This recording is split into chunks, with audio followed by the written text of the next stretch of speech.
యోహాను మొదటి పత్రిక 2వ అధ్యాయము 15-16 వచనాలను మళ్ళీ మనం అందరం కూడా కలిసి చదువుకుందాం. ఈ లోకమునైనను లోకములో ఉన్న వాటినైనను ప్రేమింపకుడి. ఎవడైనను లోకమును ప్రేమించిన ఎడల తండ్రి ప్రేమ వానిలో నుండదు. లోకములో ఉన్నదంతయు అనగా శరీరాశయు, నేత్రాశయు, జీవపు డంబమును తండ్రి వలన పుట్టినవి కావు. అవి లోక సంబంధమైనవే. దేవుడు పరిశుద్ధ వాక్యం ఎన్నికల్లో దీవించును గాక. ఆమేన్. చిన్న ప్రార్థన చెప్పుకుందాము. అందరూ కూడా నాతో ఏకీభవించండి. కృపా సత్య సంపూర్ణుడవైన మా దేవా, ఆదియు అంతమునైన మా దేవా, అల్ఫయు ఒమేగయునైన మా దేవా, నిన్న నేడు రేపు కూడా మారని మా పరమ తండ్రి, భూత భవిష్యత్ వర్తమాన కాలాల్లో ఉన్నవాడును అని చెప్పిన మా పరమ తండ్రి, వందనాలు, స్తోత్రాలు. మెంటిలో కలిసిపోయే మానవుడిని ఎంతో ప్రేమించిన దేవా, నీ స్వహస్తాలతో తనను రూపించిన దేవా, నీ పరిశుద్ధమైన ఆత్మను తనలో ఉంచిన దేవా, వందనాలు, స్తోత్రాలు. దేవ తండ్రి, గడిచిన పునరుత్థాన దినము నుండి నేటి ఈ పునరుత్థాన దినం వరకు నీ బలిష్టమైన బాహువుల కింద నన్ను మా పిల్లలందరినీ కూడా భద్రపరిచి సురక్షితంగా క్షేమంగా ఉంచడమే కాకుండా ఈ ఉదయ కాలం ఈ రీతి మీ పాద సన్నిధి మాకు అనుగ్రహించినందుకై మిమ్మల్ని స్తుతిస్తూ ఘనపరుస్తున్నా. ఇంతవరకు పాడి మీ నామాన్ని మహిమపరచాం, మీ లేఖనాన్ని ధ్యానించుకోవాలని ఆశపడుతున్నాం. గత కొద్ది వారములుగా యోహాను మొదటి పత్రిక 2వ అధ్యాయం 15-16 వచనాల ద్వారా మాకు నేర్పిస్తున్న ఆత్మీయ సత్యాలను బట్టి మీకే కృతజ్ఞతాస్తుతులు. అలాగే మీ చిత్తమైతే ఈ దినం కూడా అదే వాక్య భాగాన్ని ధ్యానించాలని ఆశపడుతున్నాం. నా కోసం మా కోసం దానిలో ఉంచిన ఆత్మీయ తలంపులను మాకు అనుగ్రహించి ఆత్మీయంగా మమ్మల్ని బలపరచాల్సిందిగా మిమ్మల్ని కోరుచు బ్రతిమాలుకుంటున్నాను. కానీ మీరు నరులను నిర్మించారు, స్త్రీనిగాను పురుషునిగాను నిర్మించినట్లుగా ఆదికాండం 1వ అధ్యాయంలోని 26-27 వచనాల్లో మేము చూస్తాం. అయితే ఎవరి బాధ్యతలు మీరు వారికి అప్పగించిన దేవుడుగా ఉన్నారు. ఎవరి బాధ్యతలు వారు అప్పగించినప్పుడు వారికి మేలు, అందరికీ మేలు. ముఖ్యంగా ఆత్మీయంగా కుటుంబాలు బలపడతాయి. అయితే బాధ్యతలను తప్పి నడుచుకున్నప్పుడే అనర్థాలు ఎన్నో చోటు చేసుకుంటాయి. ఈ విషయాల్ని మీరు మాకు నేర్పిస్తున్నందుకు మీకే కృతజ్ఞతాస్తుతులు చెల్లిస్తున్నాను. దీనుండి బలహీనుడి ప్రభా, నీ వాక్యమును బట్టి మాట్లాడడానికే నిలబడిపోతుండగా నన్ను ఖాళీ చేయండి. మీ చిత్తానుసారమైన మాటలు నా నోట నుంచి మీరే మాట్లాడుకొని మహిమ, ఘనత, ప్రభావాల్ని పొందమని అడుగుతా ఉన్నాను. చేర్చబడిన మా పిల్లలందరిని బట్టి మీకే కృతజ్ఞతాస్తుతులు. మరి ఇంకా ఎవరైనా వస్తే త్వర పెట్టండి. సకాలంలో మీ సన్నిధిని ఉండాలనే తలంపు వారిలో బలంగా పుట్టించమని కోరుతున్నాను. ఆ కారణాలతో ఆగిపోతున్న వారిని క్షమించి వారికి మరొక తరుణాన్ని దయచేయమని కోరుతా ఉన్నాను. వచ్చిన వారిలా ఈ కొద్ది సమయం తమ హృదయాలు, చెవులని పరలోకపు గవిన వైపు కేంద్రీకరించలాగున సహాయం చేయండి. నిద్రాత్మల్ని, అంధకార శక్తుల్ని నజరేయుడని యేసు నామములో బంధిస్తున్నాం. నన్ను, మమ్మలను, మీ మందిరాన్ని, విద్యుత్ సౌండ్ సిస్టమ్ అని మీ చేతులకు అప్పగించుకుంటూ మీ నామమున్నతిగా హెచ్చిస్తూ నన్ను మమ్మల్ని తగ్గించుకుంటూ మా ప్రభువును మా రక్షకుడునైన యేసు నామములో ఈ మనవులు సమర్పిస్తూ ఉన్నాను మా పరమ తండ్రి. ఆమేన్. Praise the Lord. మనకి చాలామందికి రైళ్ళు, బస్సులు దొరకట్లేదు. ఇంటి పక్కన ఏమన్నా సరే స్థుతిలోకి రాలేకపోతున్నారు. రోజు అదే మొరెత్తుకుంటాం. కొన్ని దూరం వాళ్ళు అనుకుంటే అనుకోవచ్చు. ఇల్లెక్కి చూస్తే మందిరం కనపడుద్ది. అంత దూరంలో ఉన్న వాళ్ళు కూడా మనకి తెమలట్లేదు పనులు. ఆశ గల ప్రాణాన్ని దేవుడు తృప్తిపరుస్తాడు. అది ఎప్పుడు మనం మర్చిపోకూడదు. ఆశ గల ప్రాణమును. ఎంత ఆశతో మనం మన దేవుని సన్నిధికి మనం వస్తుంటామో అంతను ఆసక్తి కలిగి దేవుడు మన పట్ల కార్యాన్ని జరిగించేవాడుగా ఉంటాడు. తెలిసి తెలియక మనం చేసేటువంటి పొరపాట్లను క్షమించి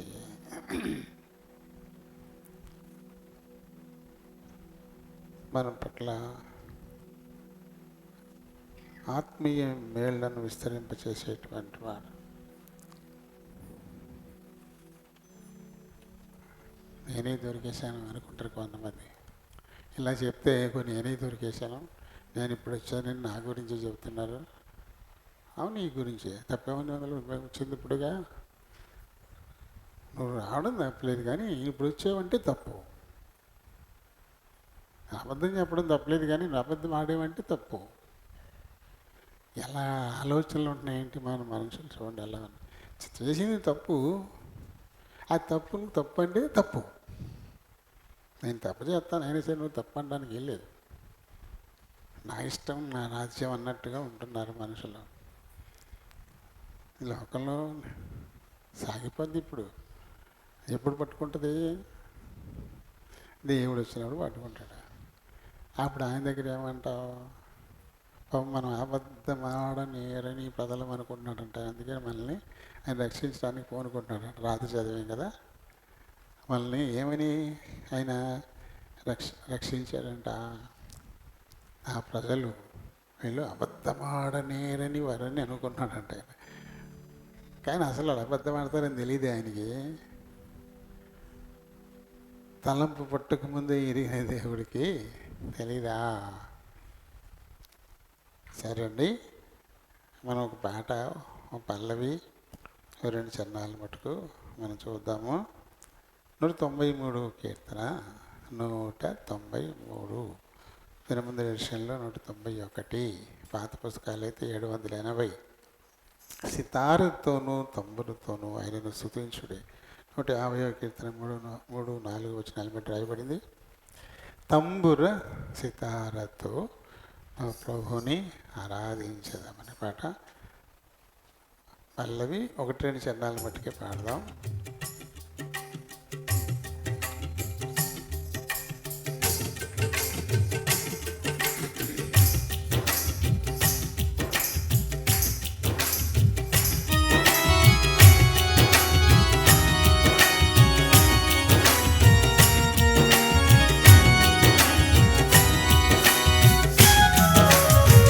తంబుర సితారతో మా ప్రభుని ఆరాధించెదము.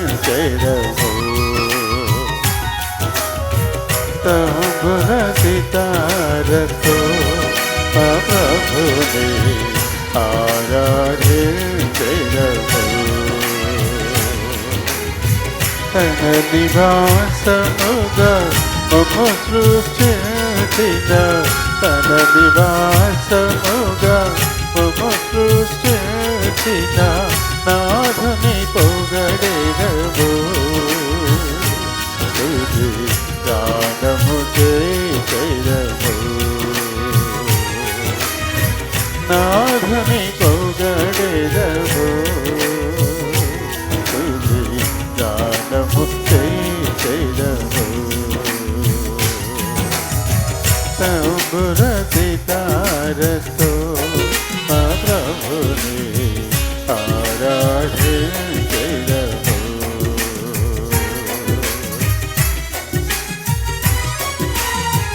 ఆది అదాము మరణ శాసనము ఆ శరీరము ఏలుచుండగా.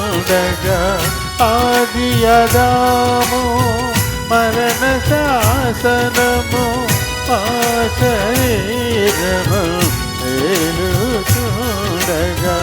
అమరుడవై ప్రభు భువికే తెచ్చి, అమరుడవై ప్రభు భువికే తెచ్చి, మరణపు ముళ్ళు విరచి, గెలిచిన మా ప్రభువా. మరణపు ముళ్ళు విరచి మరణము గెలిచిన మా ప్రభువా. తంబుర సితారతో మా ప్రభును ఆరాధించెదము. తంబుర సితారతో మా ప్రభును ఆరాధించెదము.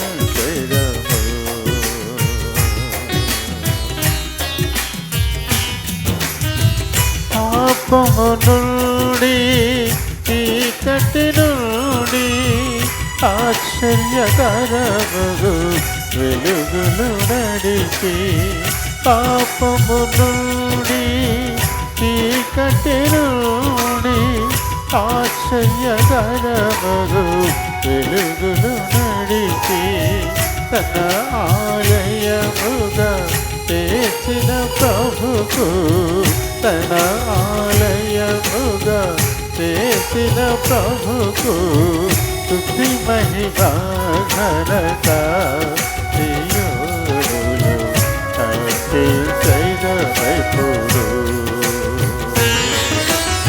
స్తుతి మహిమా ఘనత దియోడులు అర్పించెదమెప్పుడు. తంబుర సితారతో మా ప్రభును ఆరాధించెదము. తంబుర సితారతో మా ప్రభును ఆరాధించెదము. తన నివాసముగా మము సృష్టించిన, తన నివాసముగా మము సృష్టించిన నాథుని పొగడెదము.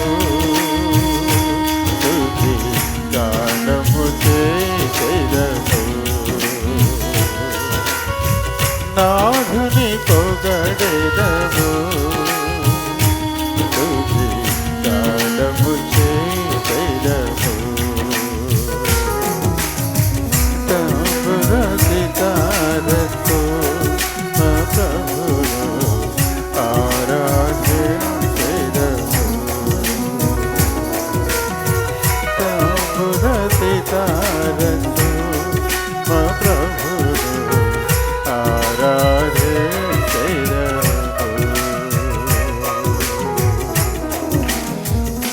Praise the Lord. ఈ వాక్య భాగాన్ని బట్టి ఇప్పుడు మనం ఎన్ని క్లాసులు అయినాయి? 4. ఇది 4దా? 4 అయిపోయినాయి. ఇది 5వది. మరి ఇంకా ఈ రోజుతో ఈ భాగాన్ని మనం ముగించేద్దాం. సాతానుకున్నటువంటి బలమైనటువంటి ఆయుధాలు. ఎవరి ఆయుధాలు వాళ్ళే తయారు చేసుకుంటారు కదా. మన ఆయుధాలని మనమే తయారు చేసుకుంటాం. పలు రకాలు. అయితే సాతానుకున్న ఆయుధాలు ఏంటి? శరీరాశ అనేటువంటి ఒక బాణం, నేత్రాశ అనేటువంటి ఒక బాణం, జీవపు డంభం అనేటువంటి బాణం. ఇవి చాలా షార్ప్, ఇవి చాలా వేగంగానూ పోతాయి, ఇవి చాలా బలంగానూ ఉంటాయి. వీటికి లొంగని మనిషి ఉండడం. ఏదో ఒకదానికి ఖచ్చితంగా తగులుకుంటాడు. శరీరాశకైనా, నేత్రాశకైనా, ఈ జీవపు డంబానికైనా తగులుకొని భ్రష్టుడైపోతూ ఉంటాడు. శాపానికి గురైపోతూ ఉంటాడు. దేవుని ప్రత్యక్షతను కోల్పోతూ ఉంటాడు. దేవునితో సహవాసాన్ని కోల్పోతూ ఉంటాడు. సాతాను దాని బాణాలు ఉద్దేశం ఏమిటి? తండ్రి బిడ్డల మధ్య విరోధాన్ని సృష్టించటం, వారి మధ్యన ఈ ఎడబాటు అది చేయడమే వాడి ఉద్దేశంగా మనకి కనబడుతూ ఉంటుంది. వీటిని ఆశించి ది ప్రోడిగల్ సన్, తండ్రి నుంచి వేరే వెళ్ళిపోయాడు. వీటిని ఆశించే తను కోరుకున్నది తండ్రి చేయనీయట్లేదు. అందుకొరకు చేయి డబ్బులు అడుక్కోవాల్సి వస్తుంది. అడిగితే ఎందుకు బాబు ఇది నీకే అని అడిగితే ఆరాలు చెప్పాల్సి వస్తుంది. కాబట్టి నా ఆస్తి నా ఇష్టానుసారంగా నేను చేసుకుంటాను, నేను నీతో కలిసి ఉండను, నా భాగం నాకు ఇచ్చేయి అని తీసుకుని తండ్రి నుంచి దూరంగా వెళ్ళిపోవడానికి ఇవేగా కారణాలు. ఎంత దూరం పోయినా ఆఖరికి తండ్రి దగ్గరికి రావడం అనేది మటుకు ఖాయం. రాకపోతే పూర్తిగా తనను తాను నష్టపరుచుకుంటాడు. వచ్చి తీరాలి. ఆ విషయాలను తెలియపరచడం కొరకే నిన్ను నువ్వు రక్షించుకోలేవు, నిన్ను నువ్వు కాపాడుకోలేవు, ఈ సిగ్గు నువ్వు తీసుకోలేవు, ఈ పాపాన్ని నువ్వు తీసుకోలేవు, ఇగో నేను నీ పక్షాన్ని ఇవన్నీ చేస్తూ ఉన్నాను, కాబట్టి ఎప్పుడైనా నువ్వు తండ్రి దగ్గరికి వచ్చేసేయి అని చెప్పడం కోసమే, అది నేర్పించడం కోసమే దేవుడి మళ్ళీ కుమారుడుగా ఈ లోకానికి రావడం అనేది తటస్థించింది కదా. అయితే ఈ మూడిటి వల్ల ఏ రీతిగా నష్టపోయారు? మన అమ్మ హవ్వమ్మ దోషం మరి ఎలా మనందరికీ చుట్టుకుంది. ఇంతవరకు మనం చెప్పుకున్నాం. అది అవ్వమ్మ దోషమేనా? ఆదాము దోషమేమీ లేదా? లేదా? అవ్వమ్మ దోషమేనా? ఆదాము దోషం లేదా? ఉందంటారా లేదంటారా? మీరు అందరూ అలా చూస్తే ఎలాగా? మనము సాతాను తప్పించి ఇంకొక ఇద్దరు మనుషుల గురించి మాట్లాడుకుంటున్నాం కదా. అప్పుడే 4 వారాలు అయింది, 5వ వారానికి వచ్చాం. సాతాను వేరే పార్టీ, మిగతా ఇద్దరు ఒక పార్టీ. ఈ ఇద్దరు దేవుని బిడ్డలు, దేవుడు తన స్వహస్తాలతో నిర్మించినటువంటి వారు. వారి వల్ల ఇప్పుడు లోకమంతా పాపంతో శాపంతో నిండిపోయింది. వారి వల్ల. అయితే హవ్వమ్మ చాలా తప్పు చేసిందని చెప్పేసి గత వారం దాని గురించే మనం మాట్లాడుకున్నాం. దేవుడు తనను ఎందుకు నిర్మించాడో ఆ విషయాన్ని మీరి నడుచుకున్నాడు. తాను ఎప్పుడు తన భర్తను ఎడబాసి ఉండకూడదు. తన భర్తకు తెలియకుండా తన సొంతంగా ఏది కూడా తాను చేయకూడదు. ఎందుకంటే ఆమెని పురుషుని కొరకే చేశాడు దేవుడు. కాబట్టి తన వల్ల వచ్చేవన్నీ, తన వల్ల ఏమొచ్చినా అవన్నీ అతనే భరించాలి, అతని మీదకే వచ్చేస్తాయి. నన్ను బట్టి నా భర్తకు అవమానమేమో, నన్ను బట్టి నా కుటుంబానికి అవమానమేమో, నన్ను బట్టి మేము రక్షణ కోల్పోతారేమో అందరూ అని తను ఎంతో జాగరూకత వహించాలి. కాబట్టి సొంత నిర్ణయాలు చేయకుండా ఆలోచించి నిర్ణయాలు తీసుకోవడం అనేది అవసరం. అటువంటి ఒక సమిష్టి బాధ్యతకు తానే లీడ్ చేయాలి. తను అలా చేయకుండా సొంత నిర్ణయం చేయడాన్ని బట్టి ఇప్పుడు తనకి ఏమొచ్చింది? ప్రసవ వేదన వచ్చింది. అది చాలా ఎక్కువ వచ్చింది.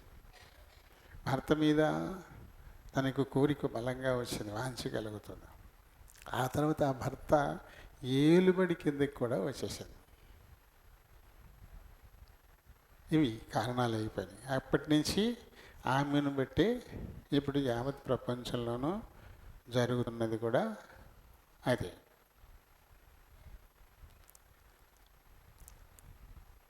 అదే మనల్ని పాపానికి శాపానికి గురి చేసిందని చెప్పుకుంటూ వచ్చాము ఇప్పుడు దాకా.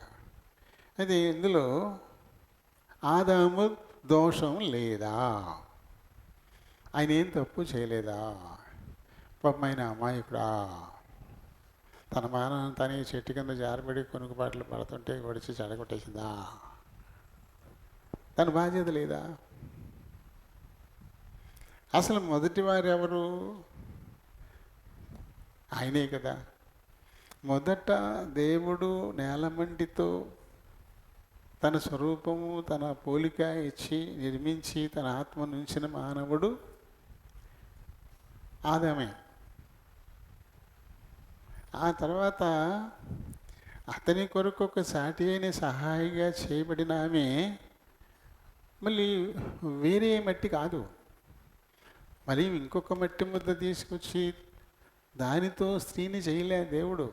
అలా చేస్తుంటే ఎవరి మట్టికి వాళ్ళు ఇండివిజువల్స్ అయిపోతారు, ఎవరి మట్టికి వాళ్ళే. కానీ అలా చేయడం దేవునికి ఇష్టం లేదు. ఎందుకంటే దాని ఉద్దేశం ఏంటి?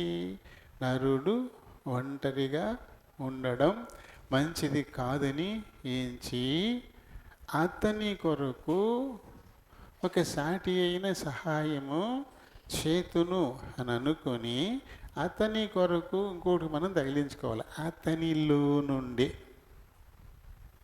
అతని కొరకైనప్పుడు అది అతనిలో నుండి తీయబడినటువంటి భాగం అది. కాబట్టి తను వేరేది కాదు. ఆదాము యొక్క క్షేమం, అభివృద్ధి, గౌరవం, ఉన్నతి ఇవన్నీ ఆమె చేతిలోనే ఉన్నాయి. అందుకోసమే ఆమెని దేవుడు నిర్మించాడు. అవ్వమ్మ మట్టి కాదు, మట్టిలో నుంచి తీయబడిన ఆదాము మట్టి రూపాంతరం చెందింది, మనిషిగా ఎముకలు రక్తమాంసాలుగా నరాలుగా మారింది. అందులో నుంచి ఇప్పుడు ఇవి తీయబడిందంటే ఆదాము యొక్క శరీరమే ఆమె కూడా. బైబిల్ ప్రకారం స్త్రీ అంటే పురుషుని యొక్క శరీరమే, తను వేరే మట్టి ముద్ద కాదు. అందుకని నా మాంసంలో నా మాంసం, నా ఎముకలు ఎముక అన్నాడు ఆదాము. అవి వేరే మట్టి కాదు, తను వేరు కాదు. తనలో నుంచే ఒక భాగాన్ని తీసి స్త్రీని చేసి తన ముందు పెట్టాడు. కాబట్టి ఆమె తన కోసం ఏం చేసుకోకూడదు. తను ఏం చేసినా తను భర్త కోసమే చేయాలా, భర్త గౌరవ మర్యాదల కోసమే చేయాలా, భర్త వంశం యొక్క అభివృద్ధి కోసమే చేయాలా. అందుకే కదా పెళ్ళవగానే ఇంటి పేరు మారిపోద్ది, పెళ్ళవగానే తన ఇల్లు కూడా మారిపోద్ది. పెళ్ళయి అత్తారింటికి వెళ్ళిన తర్వాత మా అమ్మగారి ఇల్లు అంటది తప్ప మా ఇల్లు అంటదా? అందో అమ్మగారి ఇంటికి వెళ్ళొస్తానంటది అంతే, మా ఇంటికి వెళ్తానంటదా? పెళ్ళయ్యేదాకా మా ఇల్లే మా ఇల్లే మా ఇల్లే. పెళ్ళయ్యి ఇంటి పేరు ఎప్పుడు మారిందో అప్పుడే ఈ ఇల్లు కూడా మారిపోతుంది, ఊరు కూడా మారిపోతుంది. మా ఊరు వెళ్తున్నానంటది, మా అమ్మగారి ఊరు వెళ్తానంటది. అవును కదా, అక్కడే అర్థమైపోతుంది కదా. ఆ తర్వాత తను ఎంతో ప్రయాసతో కానీ బిడ్డలు కూడా భర్త ఇంటికి చెందిన వాళ్ళే, అదే ఇంటి పేరు వాళ్ళకి వచ్చేస్తుంది. తనకంటూ వ్యక్తిగతంగా ఏం ఉండదు. అది బైబిల్ చెప్తున్న ప్రకారం అంతే. ఈ కొంతమంది అధునాతన వాదులకి ఇది నచ్చదు, దీనికి వ్యతిరేకంగా మాట్లాడతారు. స్త్రీ స్వేచ్ఛ అంటారు, మేము స్వతంత్రులం, మా మీద ఇంకొకరు పెత్తనం ఏంటి అని అంటారు. అది వారి భావం, వారిది. అది బైబిల్ అయితే అలా చెప్పట్లా. మరి మేము మాట్లాడుకునేది ఈ బైబిల్ ప్రకారమే మనం మాట్లాడుకుంటున్నాం, బయటది కాదు. అయితే భర్త తన అడుగుజాడల్లో తన చేతి కింద తన వెంబడి ఉండేటువంటి స్త్రీలు ఎంతగా స్వతంత్రులుగా, గౌరవంగా, క్షేమంగా, భద్రంగా ఉంటున్నారు.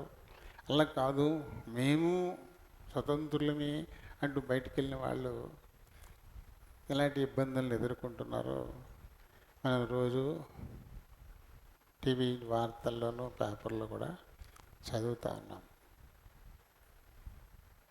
నేను బొంబాయి వెళ్ళి ఉద్యోగం చేస్తాను, నేను చిన్నగా వెళ్తాను, నేను కలకత్తా వెళ్తాను అని చెప్పేసి తల్లిదండ్రులు విడిచిపెట్టి వెళ్ళినటువంటి బిడ్డలు పాపం అక్కడక్కడ దుర్మరణానికి లోనవుతున్నారు. కారణం ఏంటంటే తన భద్రత తన ఇంట్లోనే ఉంది, వివాహం అయితే తన భద్రత భర్తతోనే ఉంది. అలాగే భర్తతో ఉన్నవాళ్ళు కూడా ఇబ్బందులు పడట్లేదా అంటే రేరు కేసులు. ఎక్కువ కేసులు స్వతంత్రులం అంటూ ఉంటేనే ఎక్కువ జరుగుతూ ఉన్నాయి. కానీ దేవుని ఉద్దేశం అది. ఆమె భర్త గౌరవం కోసం, భర్త ఉన్నతి కోసం, భర్త క్షేమం కోసం, భర్త యొక్క వంశాభివృద్ధి కోసం తను ఉండాలంతే. ఎందుకంటే అవన్నీ భర్తవి కాదు, తనవి కూడా. ఆ భర్తలో ఒక భాగమే కదా తను. కాబట్టి భర్తవన్నీ తనవే, అన్నీ తనవే. అలా ఇది నాది అని అనుకునే పని చేయాలి.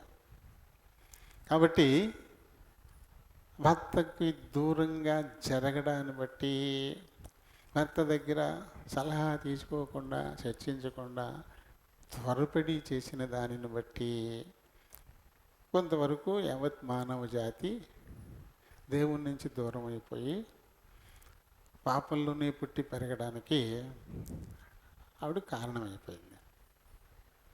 అయితే మరి ఆదాం గారి తప్పేమీ లేదా? ఆవిడ మగాళ్ళు అనుకోవచ్చు, మా పొరపాటు ఏం లేదనమాట, అంత ఆవిడ ద్వారా వచ్చింది, మేము పర్లేదు, మేము ఓకే అని అనుకుంటారా? ఈయన బాధ్యతలు ఈయన మర్చిపోయాడు కదా. తనలో నుంచి ఒక పాటు తీసి స్త్రీని చేసి ఆయన పక్కన కూర్చోబెడితే ఆమె ఎక్కడికి వెళ్తుంది, ఏం చేస్తుంది, చూసుకోవాల్సిన బాధ్యత ఎవరిది? తనే కనుక చూసుకుని ఉంటే ఇలాంటి తప్పు ఆమె చేసి ఉండేది కాదు కదా. ఈ కోణంలో మనం ఆలోచించవచ్చు కదా. తన కోసం నిర్మింపబడినటువంటి ఆ నారి తను వదిలిపెట్టి ఎందుకు దూరంగా వెళ్ళింది? అది దూరంగా పోకుండా చూసుకోవలసిన బాధ్యత అయింది. మరి తన కోసం నిర్మించబడినటువంటి ఆ స్త్రీ, ఆ నారిని తను ఎందుకు పట్టించుకోకుండా ఉన్నాడు? తను ఎక్కడికి వెళ్తుంది, తను ఏం చేస్తుంది, తను చేసేటువంటి పనుల వల్ల ఎలాంటి ఇబ్బందులు వస్తాయి, దేవునికి దూరస్తులం అవుతామా, మాకు హాని కలుగుతుందా, నష్టం వస్తుందా, ఇవన్నీ చూసుకోవాల్సిన బాధ్యత మరి భర్తకు ఉంది కదా. ఈయన చూసుకుని ఉంటే ఆవిడ ఈయన వదిలిపెట్టేసి వెళ్ళేది కాదు కదా. అలా ఇలా వచ్చేలేదు. అక్కడ చర్చ జరిగింది. అక్కడ మూడవ వ్యక్తితో కాసేపు చర్చించుకున్నారు. అంటే ఎంతసేపు వదిలేశాడు? ఆయనతో మాట్లాడి చర్చించుకుని ఆలోచించుకుని కాయలు కోసుకుని తినేసేసి అవి పట్టుకొచ్చేదాకా ఆయన పట్టించుకోలే. మరి ఎలా? తన బాధ్యతను విస్మరించాడు కదా. అది మితిమీరిన నమ్మకం కావచ్చు, అది కూడా ప్రమాదమే. మితిమీరి నమ్మకం ఉండొచ్చు, అయినా ఓ కన్నేసి చూసుకుంటూనే ఉండాల. అలా నువ్వు నమ్మకంతో వదిలేస్తే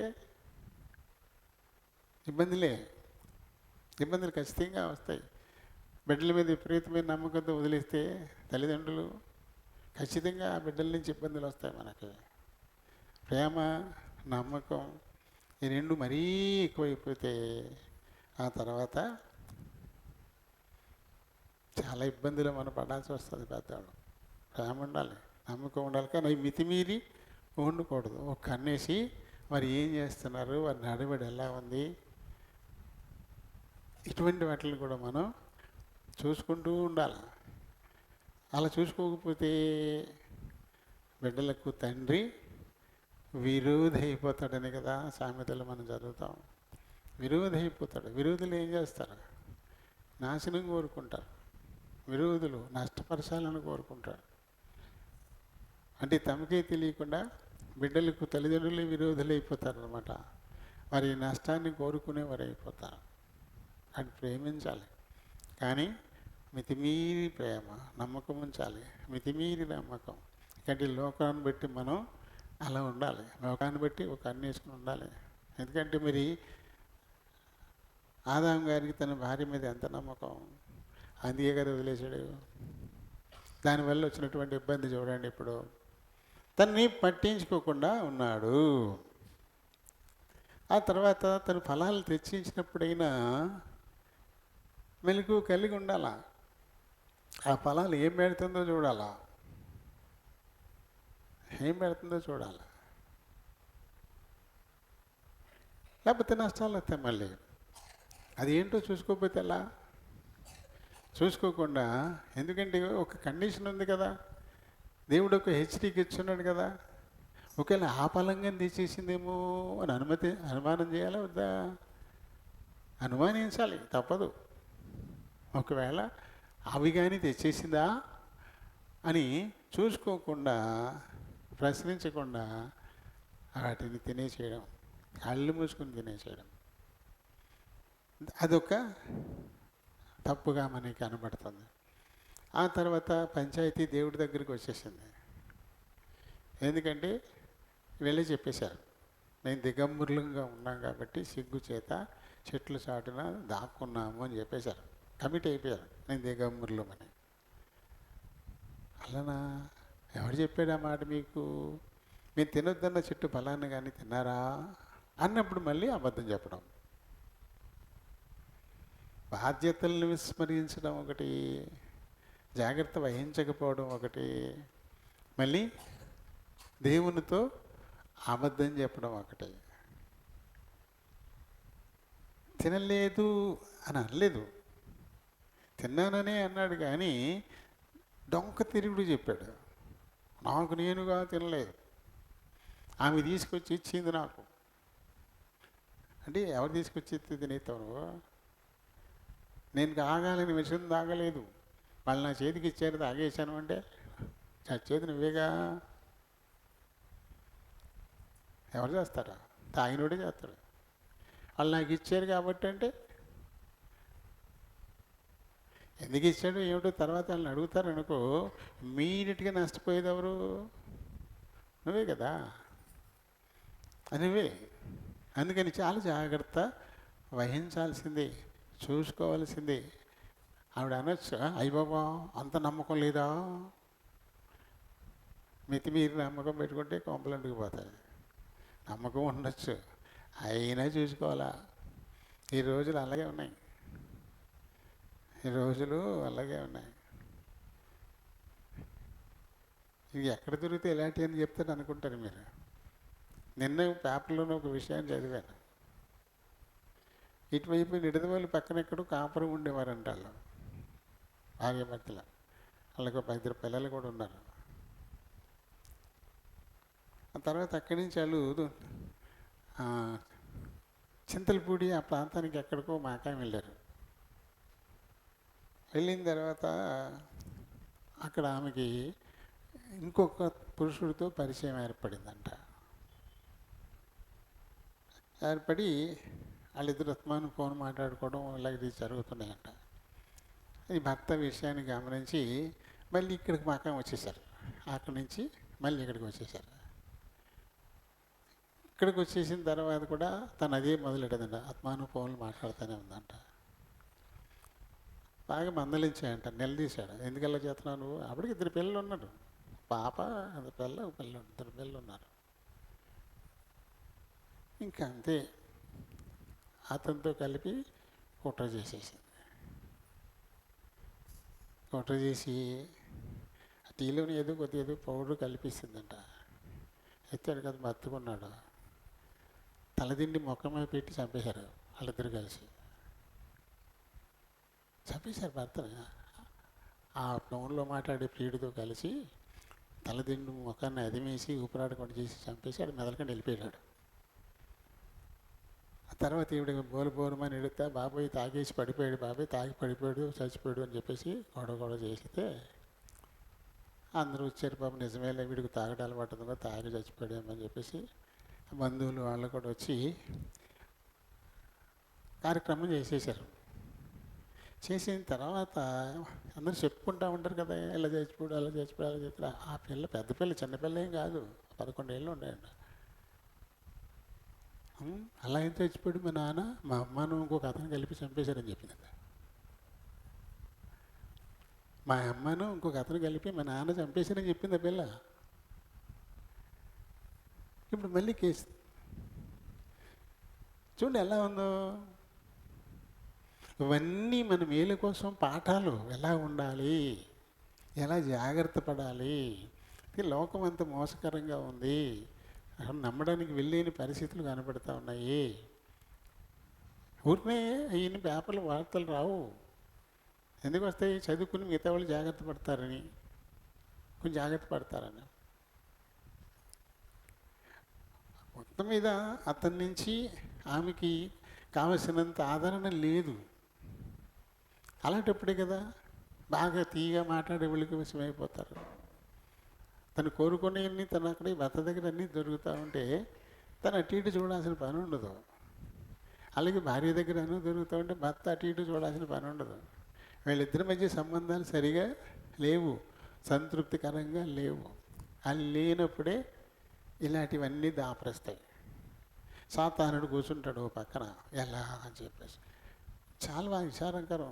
ఆ పిల్ల చుందుకు వెళ్ళలేదు, ఇద్దరు పిల్లలు అనాథలు అయిపోయారు. ఇప్పుడు ఆమెను తీసుకెళ్ళి జైలు పడేస్తారు కదా. ఇప్పుడు పిల్లల సంగతి ఏంటి? ఎవరు చూస్తారు వాళ్ళని?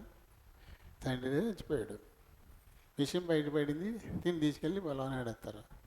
హత్యా నేరం, జీవిత ఖైదు పడవచ్చు, 14 ఏళ్ళు. అప్పటిదాకా ఈ పిల్లల్ని ఎవరు చూస్తారు? కుటుంబం ఏమైపోయింది? చాలా దారుణం అయిపోయింది. కానీ ఎవరి బాధ్యత వారు సక్రమంగా నిర్వర్తించాలి. ఎవరి మట్టుకు వాళ్ళు జాగరూకులై ఉండాలి. కాబట్టి నేను పేపర్ చదవండి, నిన్నటి పేపర్లోనే ఈ విషయాన్ని నేను చదివాను. ఒకవేళ ఆయన ఊర్ల పేర్లు ఏమైనా అటు ఇటు తేడా ఉండొచ్చేమో, మర్చిపోతున్నాను, మరిపోతుంది. విషయం మట్టుకు అదే. ఊర్లు మీరు తర్వాత చదివి ఏంటి ఆ పేరు చెప్పారండి, ఆ ఊరి పేరు చెప్పారండి. ఎవరైతే జరిగిన సంగతి కావాలి మనకి. ఇప్పుడు ఊర్లు కూడా మనకు అవసరమా? కానీ అవి పట్టించుకుంటారు మన వాళ్ళు. సంగతిని పక్కనెట్టేస్తారు, సంగతిని పక్కనెట్టేసి ఊర్లు పట్టించుకుంటారు, లేకపోతే అంకిలు పట్టించుకుంటారు. ఇదేంటి 4 అన్నారేంటి, 3 కదా, ఏంటి నష్టం నీకు? అయ్యా అవసరమా? విషయం ప్రధానం, మెయిన్ అందులో ఉన్న విషయమే మనకి కావాలి. అది అంతే తప్ప పేర్ల ఇంకలా ఇవన్నీ మనకు అనవసరం. అటువంటి వాటికి ప్రాధాన్యత అసలు ఇవ్వాల్సిన పని లేదు. ఏది ముఖ్యమో దాన్ని మానేసి సాతానుడు ఏది చూపిస్తాడు మనకి, దానాన్ని కాలుపడతా ఉన్నాడు మనం. అసలు విషయం పోతాయి. అసలు విషయం సాతానుడు కూడా డైవర్షన్ పాలిటిక్స్ పెడతాడు అనమాట మన దగ్గర. మనం డైవర్ట్ చేసేస్తాడు దీని మీద నుంచి వేరే దానికి. సరేండి, మరి ఇంకా ఏం చేస్తాడు ఈయన? యావత్ నేలంతా శపింపబడ్డానికి ఎవరు కారకుడు? మళ్ళీ ఈయనని బట్టే నేల శపించబడింది. నేలకు శాపం వచ్చింది. నేలకు శాపం వచ్చింది కాబట్టి ఇప్పుడు దాన్ని సాగు చేసి పంటలు పండించడానికి మనం చాలా అవస్థలు పడాల్సి వస్తుంది. ఊరికనే అలా పడి అలా మలిచిపోయి పండు వచ్చేటువంటి నేల కాస్త ఇప్పుడు ఇది శాపగ్రస్తంగా మారిపోయింది. అవసరమైనవి పెరగవు, అనవసరమైనవి పెరుగుతాయి. మనం ఎంతో ప్రయాసపడి నాటి దానికి మందు నీళ్ళు వేస్తుంటే ఇది కాదు, కానీ చుట్టూ పిచ్చి మొక్కలు విస్తరించిపోతాయి. వాటిని పీక్కోవడమే సరిపోద్ది మనకి. అవసరమైంది కారణం ఏంటి? ప్రతికూలం అంతా. శాపం ఎప్పుడు ప్రతికూలంగా మార్చేస్తుంది. ఈయనని బట్టి నేల కూడా శపించబడింది. ఆ తర్వాత యావత్ మానవాళికి కూడా మరణాన్ని తెచ్చింది కూడా ఈయనే. మరి ఈయన ఎన్ని తప్పులు ఉన్నాయి చూడండి. ఈయనలో ఎన్ని తప్పులు ఉన్నాయి? ముందు తన భార్య గురించి పట్టించుకోకపోవడం, గుడ్డిగా ఆమెను నమ్మేయడం, ఆమె ఏది చేస్తే అదే కరెక్ట్ అంటాం. ఇలాంటి స్వభావం ఇది యావత్ కుటుంబానికి నష్టం. భార్యకి కాకుండా వారి పిల్లలకి కూడా చాలా నష్టాన్ని తీసుకొస్తుంది. అందుకొరకు కూడా బైబిల్లో మనకి చాలా సన్నివేశాలు రాయబడ్డాయి. చూడండి, మొదటి రాజుల గ్రంథంలో 16వ అధ్యాయంలో 28వ వచనం నుంచి ఒక క్యారెక్టర్ మనకి కనబడుతుంది. ఆ క్యారెక్టర్ అహాబ్. ఒమ్మిని చచ్చిపోయాక అతని కొడుకైన అహాబు రాజయ్యాడు.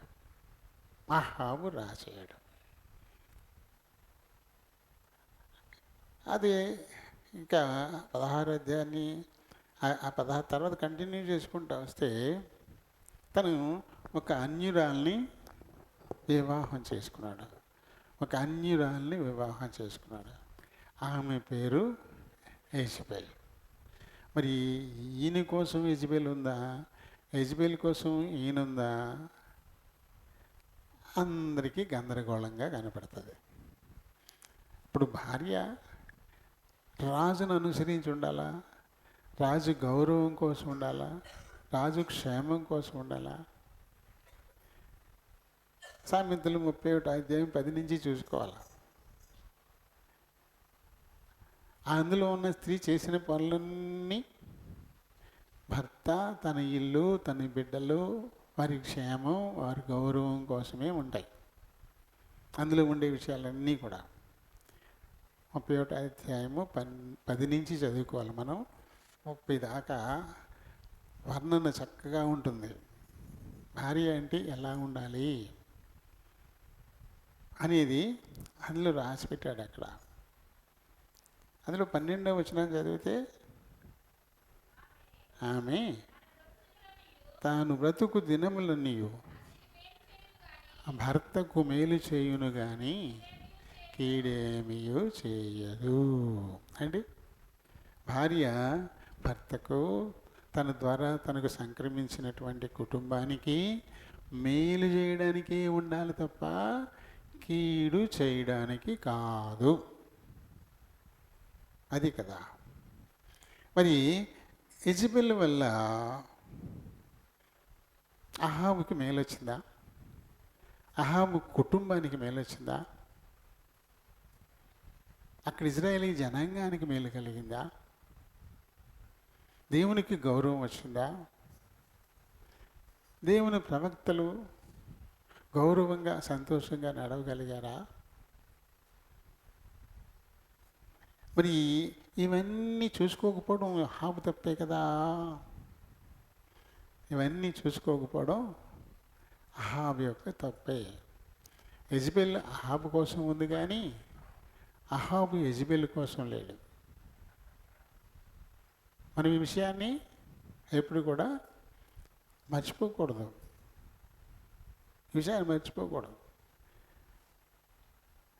ఇందులో 21వ అధ్యాయంలోకి వస్తే 21వ అధ్యాయంలో 16 నుంచి చూడండి, నాబోతు ఎందుకు చనిపోయాడు, నాబోతుని ఎవరు చంపేశారు? 16వ అధ్యాయం ప్రారంభం నుంచి మనం చూసుకుంటే అక్కడ అహాబు ఏం చేశాడంటే, తను నగరును ఆనుకొని ఒక ద్రాక్ష తోట ఉంటే అది నాబోతు అనేటువంటి ఒక నీతిమంతుని ద్రాక్ష తోట.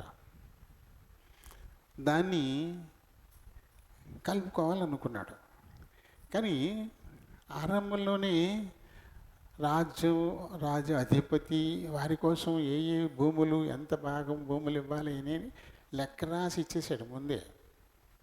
ఎవరికి ఎంత, రాజుకి ఎంత ఉండాలి, అధిపతులకి ఎంత ఉండాలి, ఆయన కుమారులకి ఎంత ఉండాలి, ఇక యాజకులకి ఎంత భాగం ఇవ్వాలి, అలా పంచి ఇవ్వడం అనేది జరిగింది. ఆల్రెడీ తనకు పంచి ఇచ్చిన దాంట్లోనే తను ఉన్నాడు. దాన్ని మించి ఆనుకొని ఉన్నటువంటి తోటలను కూడా వేరొకరి స్వాస్యాన్ని కలుపుకోవాలని ఆశపడ్డాడు. అది నాబోతు అనేటువంటి ఒక నీతిమంతుని ద్రాక్ష తోట.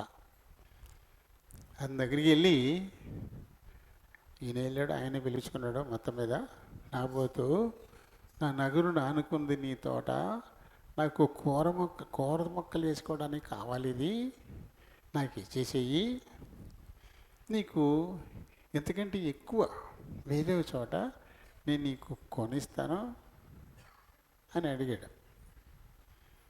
అయితే ధర్మశాస్త్రం ఏం చెప్తుంది, దేవుడు ఏం చెప్పాడంటే స్వాస్థ్యాన్ని ఎవరూ కోల్పోకూడదు. స్వాస్థ్యం అలానే ఉండాలి, అది కోల్పోకూడదు. ఈ స్వాస్థ్యానికి సంబంధించి ఎవరైనా అవసరానికి అమ్ముకున్నా మళ్ళీ 7 సంవత్సరాల తర్వాత మళ్ళీ వాళ్ళది అయిపోద్ది. శాశ్వత విక్రయం చేయడానికి ఉండదు. అది ధర్మశాస్త్రం చెప్తుంది. ధర్మశాస్త్రాన్ని గౌరవిస్తూ ఇది నా పితరులు ఇచ్చిన స్వాస్థ్యము, ఈ స్వాస్థ్యాన్ని నేను ఎవరికి ఇవ్వదలుచుకోలేదు, ఇవ్వను నేను. ఇప్పుడు సెలహపాద్ ఉన్నటువంటి వాని కుమార్తెలు 5 సెలహపాద్ కొడుకులు లేరు. మరి స్వాస్థ్యం కొడుకులతోటే ఉంటుంది సాధారణంగా. కానీ వాళ్ళ 5 కూతుళ్ళు కలిసి మోషే దగ్గరికి వెళ్ళి, నా తండ్రికి మగపిల్లలు లేరనే కారణం చేత నా తండ్రి స్వాస్థ్యాన్ని మీరు వేరొకరిలో కలపడానికి వీల్లేదు, మా తండ్రి స్వాస్థ్యం మాకే ఇప్పించాలి అని దెబ్బలాడి తీసుకున్నారు వాళ్ళు. దేవుడు కూడా దానికే ఓటేశాడు. మోషే దేవుని అడిగితే సెలోపహాద్ కుమార్తెలు అడిగింది కరెక్టే, కాబట్టి అతని స్వాస్థ్యానికి కుమార్తెలకు ఇవ్వమని దేవుడు కూడా చెప్పాడు. కాబట్టి నాబోతు, ఇది నా పితరులు ఇచ్చిన స్వాస్థ్యము, దీన్ని నేను వేరొకరికి విక్రయించను అని చెప్తే, నిజమే ధర్మశాస్త్ర ప్రకారం అమ్మకూడదు కదా అని చెప్పేసి అతను వచ్చి ఇంటికాడ మామూలు కూర్చోవాలా. కానీ ఏం చేశాడు, మూతి ముడుచుకొని కూర్చున్నా అంట, మొహం మార్చుకొని మూతి ముడుచుకొని కూర్చున్నా అంట. అది మనకి 21వ అధ్యాయం ప్రారంభం నుంచి ఉంటుంది, చదువుకుంటే క్రమంగా చదువుకోండి. ఆవిడ వచ్చింది, ఏంటి మూతి ముడిచి కూర్చున్నావు, ఏమైంది అని అడిగితే, ఇలా నాబోతు ద్రాక్ష తోట కావాలని అడిగాను నేను, ఇది నా పితరుల స్వాస్థ్యము, నేను ఇవ్వనన్నాడు అన్నాడు. నిజంగా తను కూడా ధర్మశాస్త్రాన్ని గౌరవించేదైతే మంచిది, అతను చెప్పింది కరెక్టే కదా. వేరొకరి స్వాస్థ్యాన్ని మనం ఆశించకూడదు కూడాను, మంచిది అని చెప్పాల. నువ్వు రాజు కదా, నువ్వు రాజ్యం ఏంట్లేదా, వాళ్ళు మగాడు కదా, ఎవడో ఒకడు అనామకుడు భూమి ఇవ్వనంటే మూతి ముడిచి కూర్చుండవా, లే తిను, రేపు ఈ పాటికి అది నీదే అంది. వీడు సంకలు గుర్తుకొని లేచిపోయి శుభ్రంగా తినేసాడు, తిరిగి అత్తమాలట్టాడు. ఏమనాలి ఇప్పుడు, ఏం చేస్తావే బాబు, ఏంటి ఎలా అన్నావేంటి, ఏం చేస్తావు బాబు, మనల్ని చేయకూడదు, మనం దేవుని ఆజ్ఞది స్వాస్థ్యం అవ్వకూడదు అని చెప్పేసి ఏదో నాకు కొంచెం కష్టం కలిగిన అలా ఉన్నాను, కానీ దేవుడు చెప్పిందే కరెక్టు, నువ్వేం చేద్దామనుకుంటున్నావు, అలాంటి పనులు నేను చేయబోకొని భార్యను వారించాలా వద్దా, వారించలా.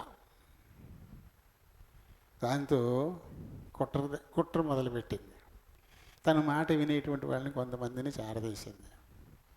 రేపొద్దున ఉపవాస దినాన్ని ప్రకటించండి, అందరూ పోగుపడండి అని చెప్పి, అరే ఇద్దరిని పిలిచింది, రే మీ ఇద్దరు ఏం చేస్తారంటే, నాబోతు దేవుడిని రాజుని దూషించడం మేము విన్నాం అని మీరు అబద్ధ సాక్ష్యం చెప్పండి, రాజును దూషించినా దేవుని దూషించినా రాళ్లతో కొట్టి చంపేయమని ధర్మశాస్త్రం చెప్తాం. కాబట్టి ఈ ఇద్దరి సాక్ష్యాన్ని బేస్ చేసుకుని అందరూ రాళ్లతో కొట్టి నాబోతును చంపేయండి అంది, అంతే. అంతే, దాన్ని అమలు చేసేసారు. నీతిమంతుడైన నాబోతును అబద్ధ సాక్ష్యాలు ఆయన మీద పెట్టి రాళ్లతో కొట్టి కుక్కను కొట్టినట్టు కొట్టి చంపేశారు.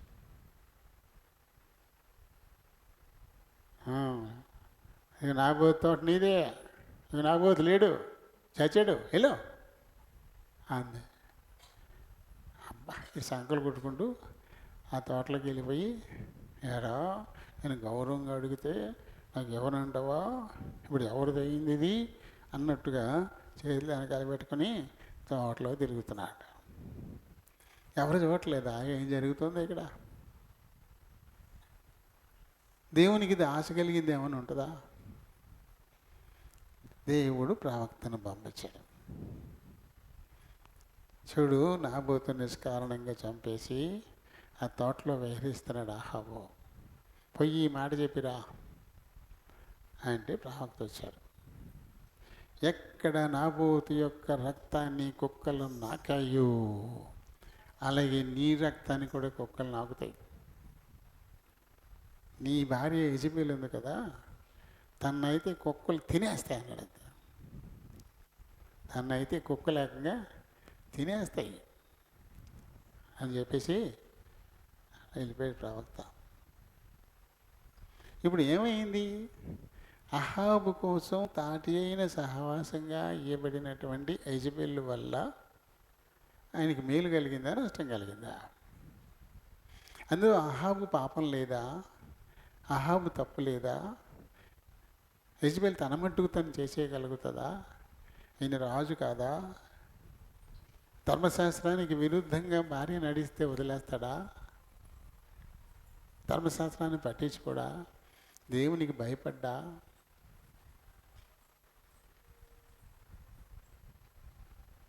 పర్యవసానం చూడండి ఎంత దారుణంగా ఉందో, చాలా భయంకరం. ఆ తల్లిని పెట్టే పెరిగింది అతల్య, వాళ్ళ కూతురే, ఆవిడ ట్రైనింగే. అలాంటి దుర్మార్గమే తర్వాత అతల్య కూడా చేసింది. తన్న కూడా కుక్కను కొట్టినట్టు కూడా చంపేశారు. ఏం చేస్తారు? ఇందులో మనం 21-25 వచనం చదువుదాం. తన భార్య అయిన యెజెబెలు ప్రేరేపణ చేత యెహోవా దృష్టికి కీడు చేయ తనను తాను అమ్ముకొనిన అహాబు వంటి వాడెవ్వడునూ లేడు అంటాడు. ఏం చేశాడు? తనను తానే అమ్మేసుకున్నాడు. తన భార్యను బట్టి భ్రష్టుడైపోయాడు. తన వంశమే లేకుండా పోయింది. వంశమే లేకుండా పోయింది. ఇదే అదే ఎదరికి వెళితే యుద్ధానికి వెళ్ళినప్పుడు గురి చూడకే వేసినటువంటి బాణం వచ్చి ఇతని కవచపు కీలుల్లో దిగబడితే నాకు గాయమైంది, నన్ను తీసుకెళ్ళిపోమంటాడు ఆ రథాన్ని నడిపేవాడిని. వాడు తీసుకెళ్ళిపోతాడు. ఈ లోపలే అతని గాయాల్లో నుంచి రక్తం కారి రథంలో కారిపోద్ది. అతని ఇంట్లో దింపేసి ఈ రథాన్ని కడుగుతాకి తీసుకొస్తే రాజు రక్తాన్ని కుక్కలు నాకుతాయి. అది రెండవ రాజుల్లోకి వచ్చేసరికి అక్కడ అహాబు తర్వాత యెహూ వస్తాడు. ఆ యెహూ కాలంలో యెజెబెల్ని కిటికీలోంచి ఎత్తి బయట పాడేస్తారు. అడిగితే ఆ తర్వాత కాసేపటికి ఎంతైనా అది రాణి కదా, తీసుకెళ్ళి పాతి పెట్టంటారా అంటే పాతి పెడతాకి వెళ్తే ఈ పుర్రి అరిచేతులు అరికాళ్ళు తప్ప ఇంకేం లేదు, మొత్తం తినేసి కుక్కలు. ఈ పుర్రి ఈ అరిచేతులు అరిపాదాలు ఉంటాయి, మొత్తం తినేస్తాడు. ఒక రాణిని కుక్కలు తింటామా? రాజు రక్తానికి కుక్కలు నాకడం అంటే పెద్ద విశేషం ఏం కాదనుకుంటాం మనం. కానీ రాజు చనిపోయిన ఆ రాజు దేహాన్ని దేవుళ్ళ చూస్తారు. ఆ రాజు దేహానికి అంత్యక్రియలు జరగడం కూడా చాలా ఒక బలియార్పణలు చేసినంత అంత హడావిడిగా ఉంటుంది అనమాట. అంత బాగా చేస్తారు, అంత గొప్పగా చేస్తారు. అలాంటిది రక్తాన్ని కుక్కలు నాకడం ఏంటి? అసలు దేహాన్ని కుక్కలు తినేసేయడం ఏంటి? శాపం. దేవుని శాపం ఎలా ఉంటుంది? అహాబు జాగరూకుడై ఉంటే ఇలాంటి అనర్థాలు వస్తాయా? ఈ చరిత్ర, ఈ లోకం ఎంతకాలం ఉంటుందో, ఎన్ని భాషల్లో బైబిల్ దొరుకుతుందో, అన్ని భాషల్లోనూ దీని గురించి చదువుకుంటూనే ఉంటారు కదా. ఏం తేల్చాడు ఆఖరికి? తన భార్య మాట విని తను అమ్మేసుకున్నాడు తన భార్య. ఎంత భ్రష్టుడైపోయాడు, ఇంకెవరు ఉండరు ఇలాంటి వాళ్ళు అని అతని గురించి ఇలాంటి మాటలు చెప్పాల్సి వచ్చింది. కాబట్టి యెజబెల్ తన ఇష్టానికి ఏం చేయగలుగుతుంది? రాజును కాదని చేయగలదా? రాణి ఎక్కువ, రాజు ఎక్కువ. తన ఇష్టానికి విరుద్ధంగా నడిస్తే యెజబెల్ తలది ఏం చేస్తాడు? రాజుకి అటువంటి పవర్ ఉంది. ఎస్తేర్ ఐశ్వర్యేష్ రాజు దగ్గరికి వెళ్ళాలి నుంచి నాకు పిలుపు లేదు, నేను ఆయన మొఖం చూడలేదు, ఆయన పిలుపు లేకుండా, ఆయన సెలవు లేకుండా ఎవరైనా ఆయన ముందుకు వెళితే వాళ్ళని చంపేస్తారు. ఆ వచ్చిన వాళ్ళ వైపు తన చేతిలో ఉన్న దండాన్ని చాపితే, దాన్ని ముట్టితే వాళ్ళు బతుకుతారు తప్ప ఆయన పట్టించుకోకుండా ఉంటే వెంటనే తీసుకెళ్ళి చంపేస్తారు. అయినా సరే నేను వెళతాను, 3 రోజులు ఉపవాసం వచ్చి ప్రార్థన చేయండి, మేము కూడా ప్రార్థన చేస్తాను అని చెప్పింది ఎస్తేర్. అంటే అంత పవరు రాజు అంటే అంత పవర్ఫుల్. దేవుడి తర్వాత దేవుడే. ఆయన శాసనాలను ధిక్కరించడానికి ఎవరికి లేదు, ఎవరికి ఏం చేయాలంటే చేసేయగలడు. ఇప్పుడు అలాంటిది ఏమైపోయాడు ఈ రాజు? ఏలుబడి ఎవరు చేశారు? యెజబెలే కదా. యెహోవా దేవుని ప్రవక్తలందరినీ పట్టుకొని చంపేయడం మొదలెట్టింది. ఈ సంఘటనకు ముందే జరిగింది ఇదంతా. యెహోవా దేవుని ప్రవక్తల్ని చంపేయడం మొదలెడితే ఆఖరికి ఏలియా కూడా పారిపోవాల్సి వచ్చింది. కొన్నాళ్ళు ఒక వాగు దగ్గర నుంచి ఉంటే కాకుల చేత పోషించాడు. ఆ తర్వాత సారిపతి పంపించి ఒక విధవరాలను పోషించాడు, ఈయన్ని కూడా పోషించాడు. ఆ తర్వాత నువ్వే వెళ్ళి అహాబును కలుసుకోమన్నాడు. ఇవన్నీ జరిగాయి. మీ ప్రవక్తలందరినీ తెచ్చుకొని నేను ఒక్కడిని వస్తాను, ఎవరు నిజదేవుడు తేలిపోద్ది ఇప్పుడు అని చెప్పేసి. అంటే వాళ్ళకు 400 ప్లస్ ఇంకో 450, ఈయన ఒకడు. వారికి ఒక ఎద్దునివ్వండి, మాకు ఒక ఎద్దునివ్వండి, బలిపీఠం కట్టి ఈ ఎద్దును బాగు చేసి ఈ మాంసాలను దానమే పెట్టి నిప్పు రాజేయకుండానే ఆకాశం నుంచి అగ్ని దిగది బూడిదైపోవాలా. అలా ఎవరు ఏ దేవుడు చేస్తాడు? ఆయన నిజమైన దేవుడు అని ఒక ఛాలెంజ్. అక్కడ ఏలియాని దేవుడు గెలిపించడం, దాంతో ఆ బయలు ప్రవక్తలందరినీ పట్టుకుని ఒకరి బండ మీద నరికి చంపేయడం, ఇవన్నీ జరిగాయి. ఇవన్నీ జరిగిన తర్వాత మళ్ళీ నాబూదుకి ఇలాంటి పరిస్థితి. భయం లేదు. దేవుడండి భయం అస్సలు లేదు. చూస్తూ ఉండగానే ఆకాశం నుంచి అగ్ని దిగి ఆ బలిపేట మీద ఉన్నటువంటి ఎద్దుని, కట్టెల్ని, రాళ్లను కూడా బుగ్గి చేసేసింది. వాళ్ళు పెంచి పోషిస్తున్నటువంటి ఆ బయలు ప్రవక్తలందరూ కూడా అలాగే బలిపీఠం కట్టి కట్టెలు పేర్చి ఎద్దును వధించి దాని మీద వేసి దాని చుట్టూ తిరుగుతా, కొట్టుకుంటా, గాయపరుచుకుంటా, అరుచుకుంటా చాలా విన్యాసాలు చేశారు. పొద్దునుంచి పొద్దు వాలే సమయం దాకా ఏమీ జరగల. కానీ ఏలియా ప్రార్థన చేయడంతో ఒక్కసారి అగ్ని దిగి దహించేసింది. ఇదంతా వారు కళ్ళెదురుగుండనే జరిగింది. అయినా ఈ దేవుడికి భయపడరా? భయపడలా.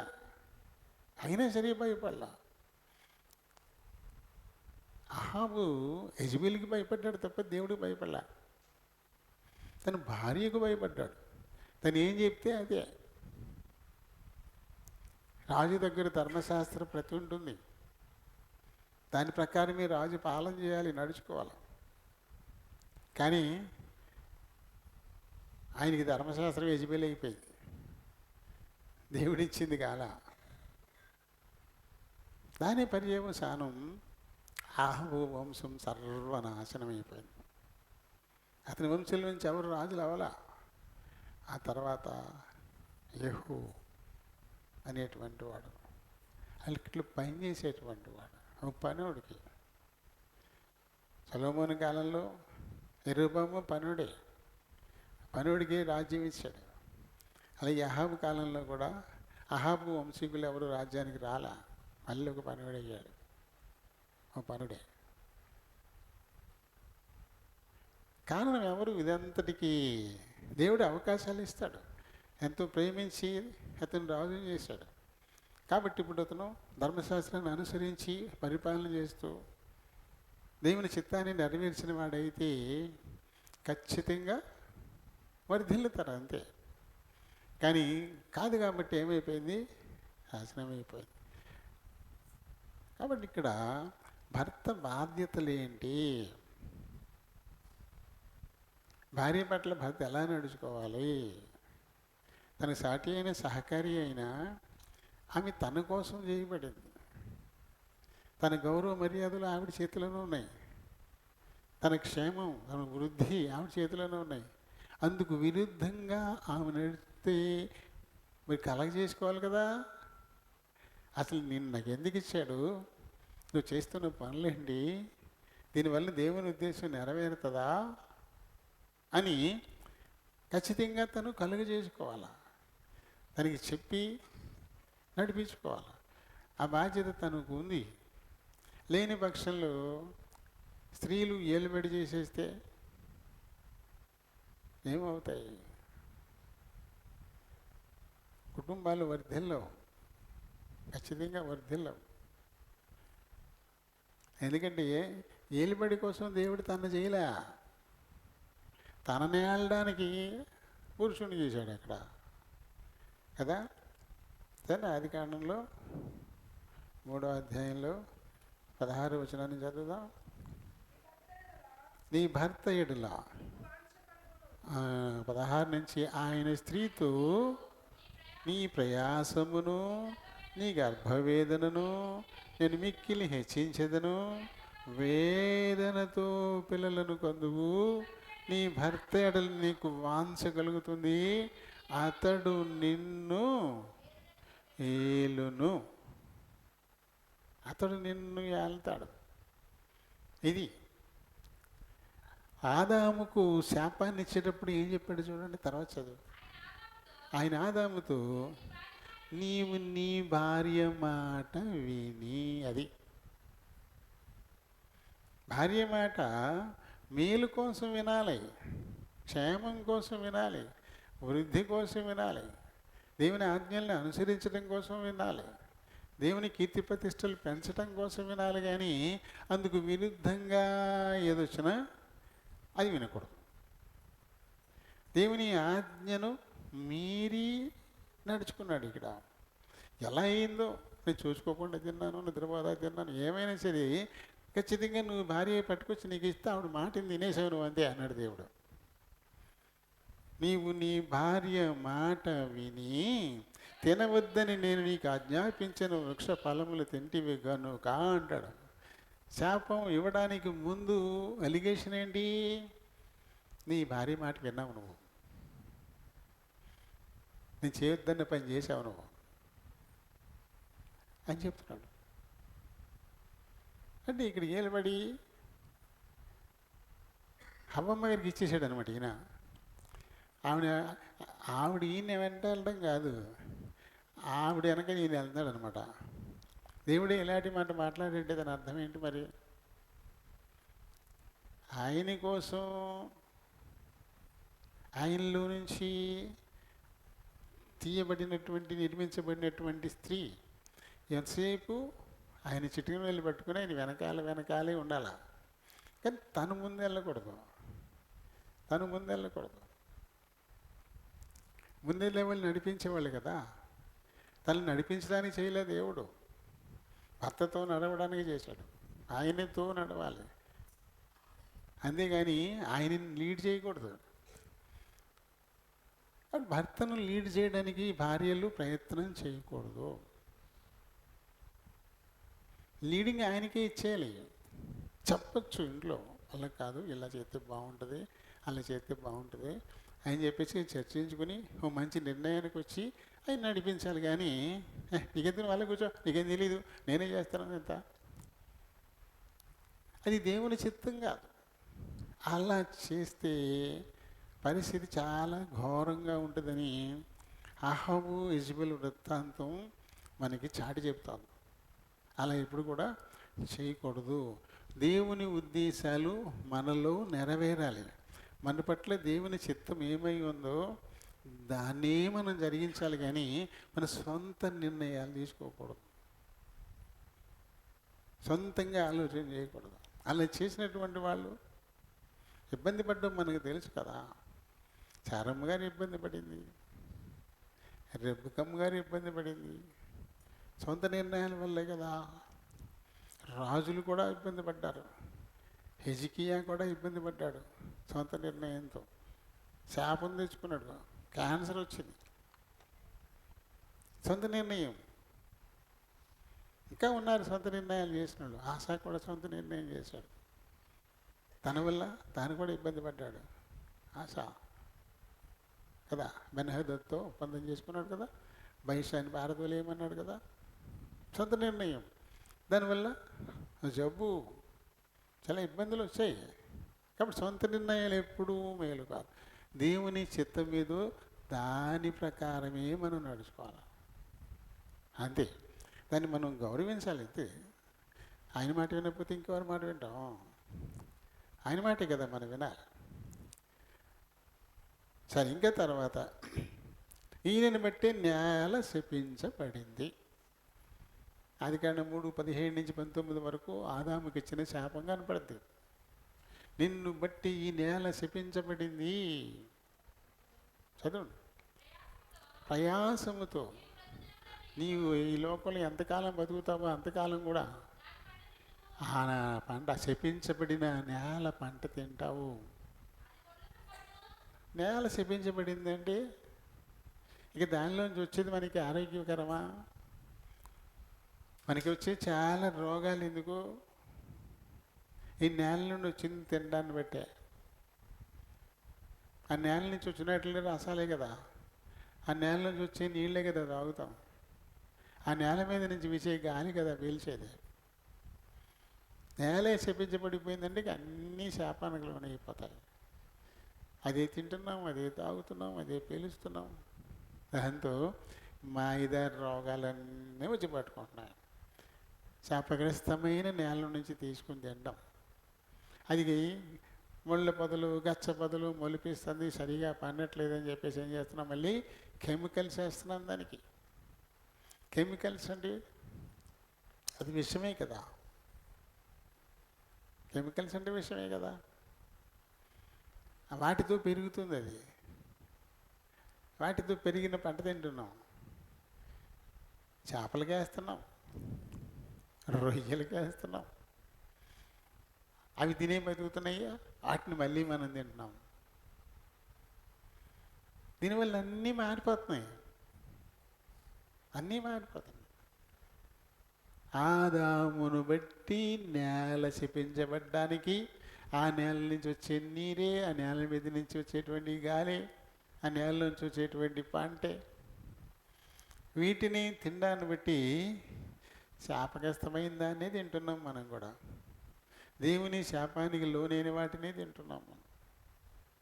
అయితే ఇటువంటి వాటిని కూడా దేవుడు తర్వాత దీవిస్తానంటున్నాడు. ఆయన ఎందుకు భయము భక్తి కలిగి యథార్థవర్తులుగా ముందుకెళితే ఆయన నీ ఆహారాన్ని, నీ పానీయాన్ని దీవిస్తానంటాడు.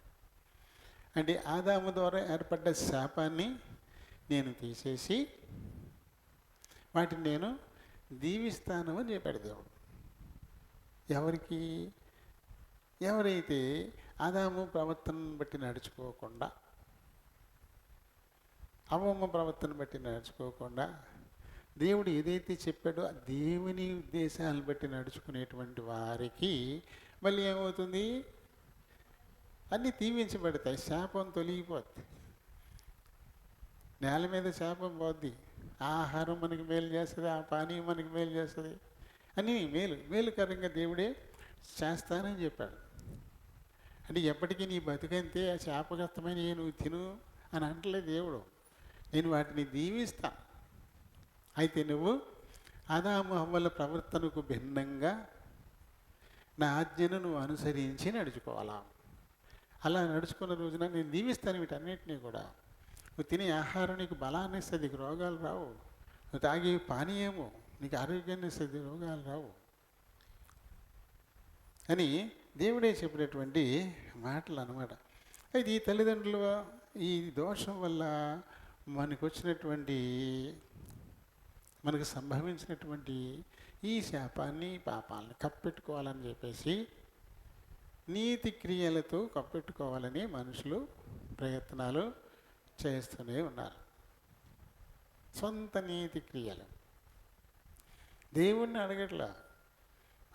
ఆదాము ఆయన వల్ల మాకు వచ్చినటువంటి మరణ శాసనము, శాపం, వీటన్నిటినీ తొలగించిన ఆయన, వారి ఉద్దేశాలను బట్టి నేను ఇంకా నడుచుకోను, నీ ఆజ్ఞలు మీరి నేను నడుచుకోను అని చెప్పేసి దేవుణ్ణి అడగడానికి బదులు ఏ ధర్మ కార్యాలు అయితే ఇతర కర్మలు ఇలాంటి వాటి అన్నింటినీ జరిగించటం ద్వారా ఆ పాపం, ఆ శాపాన్ని కప్పుకోవాలి అని ప్రయత్నం. ఏదో రోగం ఏదైనా ఉందనుకోండి, గొడ్డిటి కప్పుకున్నది మాత్రం రోగం పోద్దా?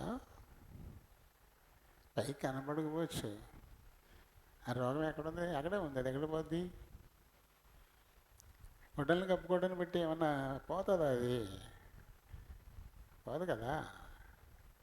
దేవుడి తీసేయాలి దాన్ని.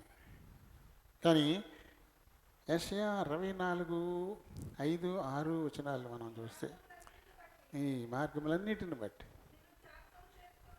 జ్ఞాపకం చేసుకొనుచు సంతోషముగా నీతిని అనుసరించువారిని నీవు దర్శించుచున్నావు. చిత్తగించు, నీవు కోప్పడితివి, మేము పాపులమయ్యాం, పడి ఉన్నాం, అపవిత్రుల వంటి వారు మైతమే. మా నీతి క్రియలన్నీయు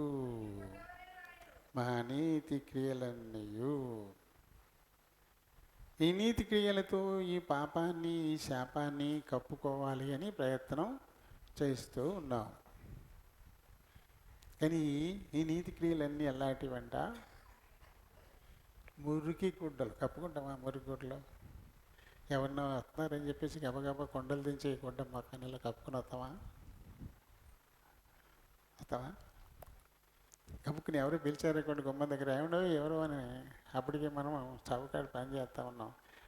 గుడ్డ మసిగుడ్డం అన్నీ దించి మసి అయిపోయి ఉంటుంది. గబగబా తీసుకుని కప్పుకుని వస్తామా? వస్తారేంటి మరి? ఎవరు మాట్లాడరే? ఈ మొక్కలే ఫీలింగ్ ఏం లేదు. ఏం చేస్తాం, ఏది ఉండేది కప్పుకొస్తాం అన్నట్టుగా ఉంది. ఖచ్చితంగా దాన్ని కప్పుకోం కదా. ఆ మురికి గుడ్డలను కప్పుకొని వస్తామా మనం? అందుకు మంచిది అది లేకపోయినా పర్లేదు. కానీ మనుషులు ఏం చేస్తున్నారంట, మన ఆది తల్లిదండ్రుల ముఖ్యంగా ఆదాము వల్ల వచ్చినటువంటి పాపం. ఎందుకంటే అమ్మమ్మ పాపం చేసినా వీటన్నిటికీ బాధ్యుడు మట్టుకు ఆయనే. ఎందుకంటే ఆ చెట్టు ఫలాన్ని తినొద్దని చెప్పింది ఆయనకే, ఆవిడ చేసింది ఆయన కోసమే.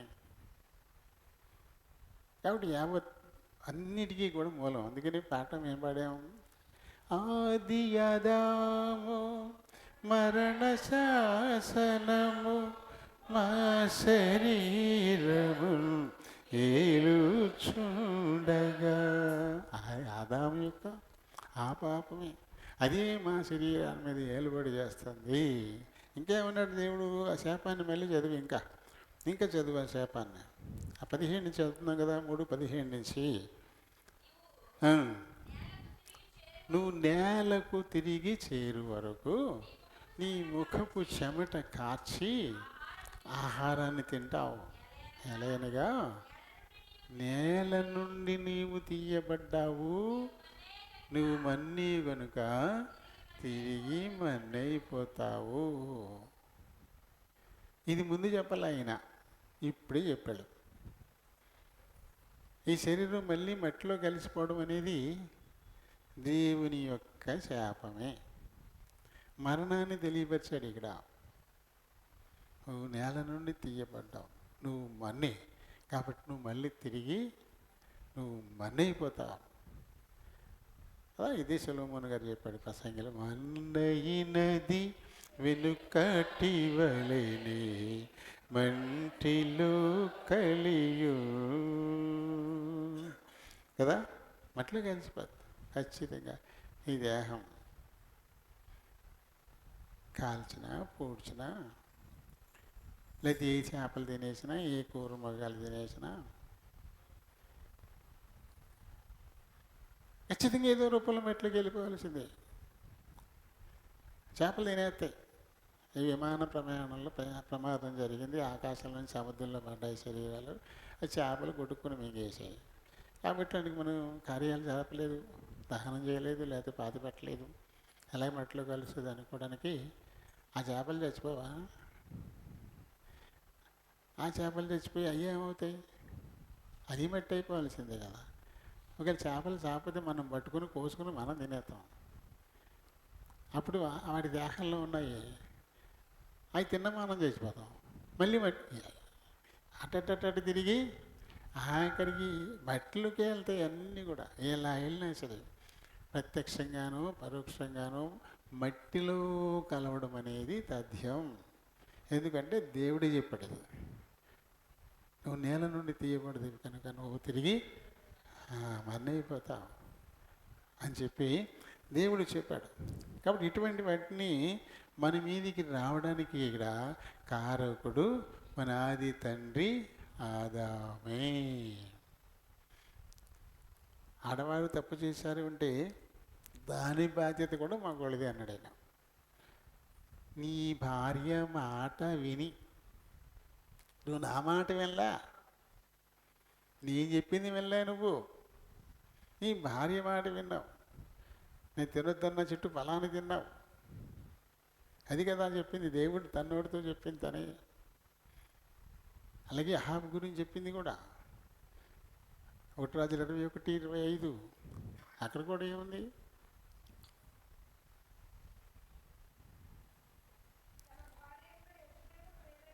తన భార్య అయిన యెజెబెలు ప్రేరేపణ చేత. తను ఎవరు ప్రేరేపించాలి? తన దగ్గరున్న ధర్మశాస్త్రం కదా. ప్రతి రాజు కూడా ధర్మశాస్త్రపతి తన దగ్గర ఉంచుకోవాలి, దాన్ని చదివి దాని ప్రకారమే పాలన జరిగించాలి. కానీ దేవుని ధర్మశాస్త్రం అతనికి ప్రేరణగా లేదు. ఎవరు? తన భార్య అయిన యెజెబెలే తనకు ప్రేరణగా ఉంది. ఆవిడ మాట చెప్పని నడిచాడు, ఆవిడ మాట చెప్పని. ఫలితం నిర్వంశం, గౌరవ మర్యాదలు దక్కలే. కుక్కలు రాజు రక్తాన్ని కుక్కలు నాకి, అసలు ఏ చచ్చిపోయిన శవాన్ని కుక్క నాకితే మనం ఇష్టపడతామా? అందరూ వచ్చి దండం పెడతారు కదా దానికి, ఆ శవానికి దండం పెడతారు అందరూ వచ్చి దండం పెడతారు. అలాంటి దాన్ని కుక్క నాకితే ఊరుకుంటారా? చంపి పారేస్తారు. అలాంటిది ఆ రక్తాన్ని కుక్కలు, రాజు రక్తాన్ని కుక్కలు నాకే అంటే ఎంత దారుణమైన పరిస్థితి అది. ఒక రాణి శరీరాన్ని కుక్కలు తినేసేయండి, దిక్కు ముక్కు లేకుండా పడి ఉన్నటువంటి కళేబరాలని కదా కుక్కలు పీకుతుంటాయి, నక్కలను. రాణి శరీరానికి దిక్కు ముక్కు లేకపోవడం ఏంటి? శాపం, చాలా ఘోరమైన శాపం అనమాట. పూడ్చిపెట్టడానికి ఏం లేదు. ఈ పుర్రోటి మిగిలిందంట, అరిచేతులు అరిపాదాలే ఉన్నాయంట, మొత్తం తినేసి యెజెబెల్ మొత్తం తినేసి కదా. కాబట్టి సాతానుడు ఎప్పుడు కూడా మనల్ని పడగొట్టడానికి ప్రయత్నం చేస్తూనే ఉంటాడు. అది ఎవరి ద్వారానైనా కావచ్చు. ఆరంభంలో అయితే హవ్వమ్మ ద్వారా ఆరంభమైంది ఆ పని. ఇప్పుడు ఆడవారి ద్వారానే జరగాలని లేదు. మగవారు కూడా వారు కూడా దుష్ప్రవర్తనకు లోనైపోయి, దురలవాట్లకు లోనైపోయి, దేవుని చిత్తానికి విరుద్ధంగా నడుచుకుంటూ, భార్యని బిడ్డల్ని పట్టించుకోకుండా కదా, సాతాను చిక్కిపోయినట్టే కదా వాళ్ళు. అప్పుడు ఆ కుటుంబాలు కూడా ఏమైపోతాయి? ఛిద్రమైపోతాయి. కుటుంబాలు నాశనం అయిపోతాయి. కాబట్టి శిరోధార్యం ఏంటంటే దేవుని వాక్కు. ఆయన ఏం చెప్పాడో దాన్ని అందరూ జాగ్రత్తగా అనుసరించాలి. పురుషులేమి స్త్రీలేమి ఎవరి బాధ్యతలు వారు తప్పకుండా ఎవరి బాధ్యతలు వారు కదా. కొరింథీయులకు రాసిన మొదటి పత్రిక 7:3 నుంచి ఉంటుంది అక్కడ. ఆ, ఆ, భర్తకును వారి వారి ధర్మాలు, అది ఎవరికి ఇవ్వబడిన ధర్మం వాళ్ళు చేయాలి. ఎవరు చేయాల్సింది వారు చేయాలి. వారి వారి, ఒకరిది ఇంకొకరు చేయకూడదు. ఎవరికి నిర్దేశించబడింది వాళ్ళే చేయాలి. అహాబుకు పాలన చేయమని సింహాసనాన్ని ఇచ్చాడు దేవుడు. ధర్మశాస్త్ర ప్రకారంగా అతను పాలన చేసేలా భార్య అతనికి సహకరించాలంతే, తను పాలన చేయకూడదు. కానీ తనే పాలన చేసేసింది. నాకు కూర్చో, అలాగా ఆ పొలం నీకు ఎందుకు రాదని నేను చూస్తాను. ఎవరు పాలిస్తున్నారు? అహబా యజబెలా? యజబెల్ పాలనలోకి దిగేటప్పటికి ఏమైపోయింది చూడండి. అలాగే ఏ భర్తలను అదిమి పెట్టేసి భార్యలు పెత్తనాలు చేస్తే పరిస్థితులు ఇబ్బందికి వచ్చేస్తాయి. ఎందుకంటే దేవుని చిత్తానికి అది విరుద్ధం కాబట్టి. తనకి సాటి అయిన సహకారి, మంచి సలహాలు ఇవ్వాలి, మంచి నడిపింపు ఇవ్వాలి, ఆయనకు ఉపయోగపడి అన్నీ చేయాలి, ఆ కుటుంబ గౌరవం పెంపొందేలా కష్టపడాలి, ఇవన్నీ చేయాలి. కానీ అన్నిటిలో ముందు ఉండాల్సింది మటుకు భర్త. తనను ముందు పెట్టే ఇవన్నీ తను చేసుకోవాలి. కానీ తను కాదని సొంతంగా పెత్తనం చేసుకుంటే చాలా ఇబ్బందులు వస్తాయి. కాబట్టి దేవుడు మనకి ఏమైతే చెప్పున్నాడో ఆ ప్రకారం నడుచుకోవడం అనేది మన విధి, అంతే. దాన్ని ప్రశ్నించకూడదు. అలా ఎలా కుదురుతుంది, ఇలా ఎలా కుదురుతుంది. దేవుడు చెప్పిన దానికి ఇంకా మనం ఏం చెప్తాం? భాష్యాలు. దేవుడు చెప్పిన దానికి మనం ఏమి చెప్పడానికి ఏం సరిపోతాం? మనం ఏం చెప్పకూడదు ఇక, అంతే. ఆయన ఏం చెప్పాడు ఆ ప్రకారంగా చేయడమే మన విధి, అంతే తప్ప వేరేగా మనం ఆలోచన చేయకూడదు. అయితే హవ్వమ్మ, ఆదామ వీరి దోషం వల్ల మనకి ఏర్పడ్డటువంటి పరిస్థితులు, వీటన్నిటినీ చక్కబెట్టడానికి రెండవ ఆదాంగా యేసు ప్రభు వచ్చాడు. మొదటి ఆదాము మనల్ని పాపంలోనికి నెట్టేసి శాపగ్రస్తులను చేసేస్తే, ఆదాము అంటే నిర్మింపబడినవాడు, పాపరహితుడుగా నిర్మించబడినటువంటి వాడు. రెండవ ఆదాయంగా యేసుప్రభు కూడా పాపరహితుడుగానే ఈ లోకంలోనికి వచ్చాడు. ఆ పాపాన్ని, ఆ శాపాన్ని పోగొట్టడానికి రెండవ ఆదాముగా వచ్చిన యేసుప్రభు. నెక్స్ట్ వీక్ అది చూద్దాం మనం. మరి ఇంత చక్కటి అన్నీ మనం మేలు కోరి దేవుడు మనకిచ్చినటువంటి ఇంత గొప్ప ఆదేశాలు, శాసనాలు, ధర్మశాస్త్రాలు ఇవన్నీ కూడా ఈ లోకంలోనూ మనం బాగుండాలా, ఈ లోకయాత్ర ముగించిన తర్వాత కూడా మనం మేలు పొందాలా. ఒక్క ప్రయోజనం కాదు, రెండు. దేవుని యందు భయభక్తులు అనేవి ఈ లోకం కోసం కాదు. పౌలు గారు చెప్పాడు కదా, నేను ఈ జీవిత కాలం మట్టుకే దేవుని యందు ఉంచితే నా అంత భ్రష్టుడు ఇంకొకడు ఉండడు అన్నాడు. ఈ జీవితకాలం కొంచెం కాలమే. ఈ కొంచెం కాలం లాభాల కోసం దేవుని నమ్ముకుంటామా? ఈ లోకయాత్ర ముగించిన తర్వాత కదా నిత్యత్వంలో మొదలవుతుంది నీ జీవితం. దానికి అంతే లేదు. అది ఎప్పటిదాకా ఉంటుంది ఎవరికి తెలియదు. ఆ మేలు కోసం మనం దేవుని యందు భయభక్తులు కలిగి ఉండడం. రెండవది, ఈ లోకయాత్ర ముగించిన తర్వాత ఉండే దానికోసం దేవుని యందు మనం విశ్వాసం ఉంచాలి. అంతేగాని ఈ జీవితకాలం మట్టుకు కాదు. ఇది చాలా స్వల్పం, రూపాయలు పైస కూడా కాదు. ఈ జీవితకాలం రూపాయలు పైస కూడా కాదు. ఎందుకంటే ఈ యాత్ర ముగిసిన తర్వాత ఉన్న జీవితం అది ఎండ్లెస్ అన్నమాట. ముగింపు లేదు దానికి, యుగాలు. ఆ స్థితి కోసం ఇప్పుడే మనం ఈ లోకంలో పునాది వేసుకోవాలి కదా. అది మనకి ఇవ్వడం కోసమే, మనకి నేర్పించడం కోసమే, పాప శాపాలని తొలగించడం కోసమే రెండవ ఆదాయంగా, అది కడపటి ఆదాయంగా దేవుడి కుమారుడిగా లోకానికి వచ్చాడు.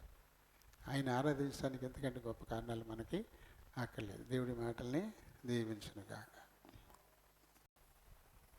ప్రేమ కలిగిన మా ప్రియ పరలోకపు తండ్రి, కృప కలిగిన మా దేవ, వందనాలు స్తోత్రాలు నాయన. మీ కృప చొప్పున గత మరి 5 ఆదివారాలుగా మరి యోహాను మొదటి పత్రికలోని 2:15-16 వచనాల ద్వారా మీరు మాకు నేర్పిస్తున్న ఆత్మీయ సత్యాలను బట్టి హృదయపూర్వకంగా మీకే కృతజ్ఞతాస్తుతులు చెల్లిస్తూ ఉన్నాను. ఆయన మొదట మీరు నరుని నిర్మించారు, అతడు ఒంటరిగా ఉండడం మంచిది కాదని ఎంచి వేరొక మట్టి ముద్దతో నువ్వు అతనికి సహాయం చేయలేదు, కానీ అతనిలో నుంచి ఒక పక్కటెముకను తీసి స్త్రీని చేసి అది ఆమె కోసమే ఆయనలో నుంచి అని చెప్పి మీరు ఆయనకి ఇచ్చారు. కాబట్టి నీ లేఖనాల ప్రకారం స్త్రీ పురుషుని నుండి వచ్చింది, పురుషుని కోసమే వచ్చింది. ఆ విషయాలు మేము గుర్తుపెట్టుకొని నడుచుకోవాలి. అలా నడుచుకోనప్పుడు మేము మన తల్లి హవ్వ వలె, అలాగే ఆదాము వలె మేము కూడా మరి తప్పులు కాలేసి నష్టపోయే పరిస్థితులు వస్తాయి. అది ఎవరి బాధ్యతలు, ఎవరి నిర్మాణం ఏంటో తెలుసుకుని మేము నడుచుకున్న రోజున ఈ లోకంలో మేము క్షేమంగా సంతోషంగా అభివృద్ధి పదంలో ముందుకెళ్తాం. ఈ లోకయాత్ర ముగించిన తర్వాత కూడా ఆయన మరి మీతో పాటు మేము ఉంటాం. కాబట్టి ప్రతి వారు కూడా ఎవరి బాధ్యతలు వారు నిర్వర్తించడానికి సహాయం చేయండి. ఇప్పుడు ఆరాధించబోతున్నారు, మీరు ఆత్మ ఉన్నారు కనుక ఆత్మతోనూ సత్యముతోనూ ఆరాధించడానికి సహాయం చేయమని మా ప్రభువైన యేసు నామములో ఈ మనవులు సమర్పిస్తూ ఉన్నాను, మా పరమ తండ్రి. ఆమేన్. ఎఫెసీయులకు రాసినటువంటి పత్రిక 5వ అధ్యాయము 6-7 వచనాలను చదువుదాం. వ్యర్థమైన మాట వలన ఎవడనూ మిమ్మును మోసపరచనీయకుడి. ఇటు క్రియల వలన దేవుని ఉగ్రత అవిధేయులైన వారి మీదకి వచ్చును కనుక మీరు అట్టి వారితో పాలువారై ఉండకుడి. మరొకసారి చదువుదాం. వ్యర్థమైన మాటల వలన ఎవడనూ మిమ్మును మోసపరచనీయకుడి. ఇటు క్రియల వలన దేవుని ఉగ్రత అవిధేయులైన వారి మీదకి వచ్చును గనుక మీరు అట్టి వారితో పాలువారై ఉండకుడి. దేవుని పరిశుద్ధ వాక్యంలో దీవించును గాక. ఆమేన్. ప్రభు సహాయం కోసం చిన్న ప్రార్థన చెప్పుకుందాం. ప్రేమ కలిగిన మా ప్రియ పరలోకపు తండ్రి, వందనాలు స్తోత్రాలను అయినా మా వినికిల్లోనికి తేబడిన లేఖన భాగాన్ని దీవించండి. ఈ లేఖనాన్ని బట్టి దీనుడను బలహీనుడను ప్రభా మాట్లాడడానికే నిలబడబోతుండగా నన్ను మరుగు చేయండి నాయన. మీరే మాట్లాడుకుని మహిమ తెచ్చుకోండి. చర్చబడిన మా పిల్లలందరిని బట్టి వందనాలు నాయన. కొద్ది సమయం తమ హృదయాలు చెవులు ఈ పరలోకపు నాయన గవిని వైపు కేంద్రీకరించేలాగున సహాయం చేయమని కోరుతున్నాను. నమ్మదగిన దేవా, వందనాలు స్తోత్రాలు చెల్లిస్తూ ప్రభువును మా రక్షకుడునైనా యేసు నామములో ఈ మనవులు సమర్పిస్తూ ఉన్నాను, మా పరమ తండ్రి. ఆమేన్. Praise the Lord. ప్రభునామలందరికీ వందనాలు.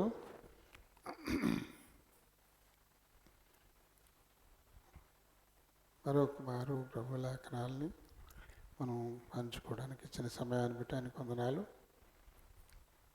మరి ఎఫెసీ సంఘానికి పౌలు గారు రాసినటువంటి విషయాలు చాలా ముఖ్యమైనటువంటివి. ప్రతి విశ్వాసి దీన్ని బాగా మరి చదువుకుని దీన్ని అనుసరించాల్సినటువంటి వారుగా ఉన్నాం. ఎందుకంటే మనం ఈ అధ్యాయం ప్రారంభ వచనంలో ఏమన్నాడు? ప్రియులైన పిల్లల వలె దేవుని పోలి నడుచుకోండి, దేవుని పోలి నడుచుకోండి, దేవునికి ఇష్టలైన పిల్లలుగా అన్నాడు. ఆయనకి ఇష్టలైనటువంటి పిల్లలుగా ఆయన పోలి నడుచుకోండి. కాబట్టి ఇక్కడ ఈరోజు చదివిన లేఖన భాగానికి వస్తే, వ్యర్థమైన మాటల వలన ఎవడును మిమ్మను మోసపరచనీయకుడి. ఈ రోజున మీకు మరి ఎల్బెతెల్ గ్రూప్లో మెసేజ్ పెట్టాను, ఎంతమంది చూశారు చూడలేదు. 3వ తారీఖు మనకి గుడ్ ఫ్రైడే కదా, నెక్స్ట్ మంత్. 2వ తారీఖున పస్కా విందు అని పాంప్లెట్ వేశారు. 2వ తారీఖున పస్కా విందు అని.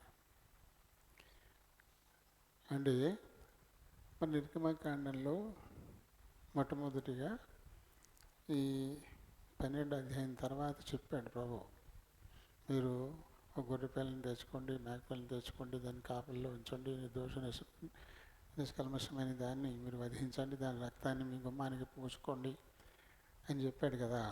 పస్కా బలి పశువుగా దాన్ని ఆ ఇంట్లో ఉన్నవాళ్ళు తినాలి. ఆ తర్వాత యేసుప్రభు కూడా ఆయన అప్పగింపబడి రాత్రి విందు చేసుకున్నాడు. పస్కాని ఎక్కడ ఏర్పాటు చేయమంటారు అంటే ఆయన గురువారం ఒక రోజున ఏర్పాటు చేశారు కదా. ఆ తర్వాత ఆయన అప్పగింపబడ్డాడు.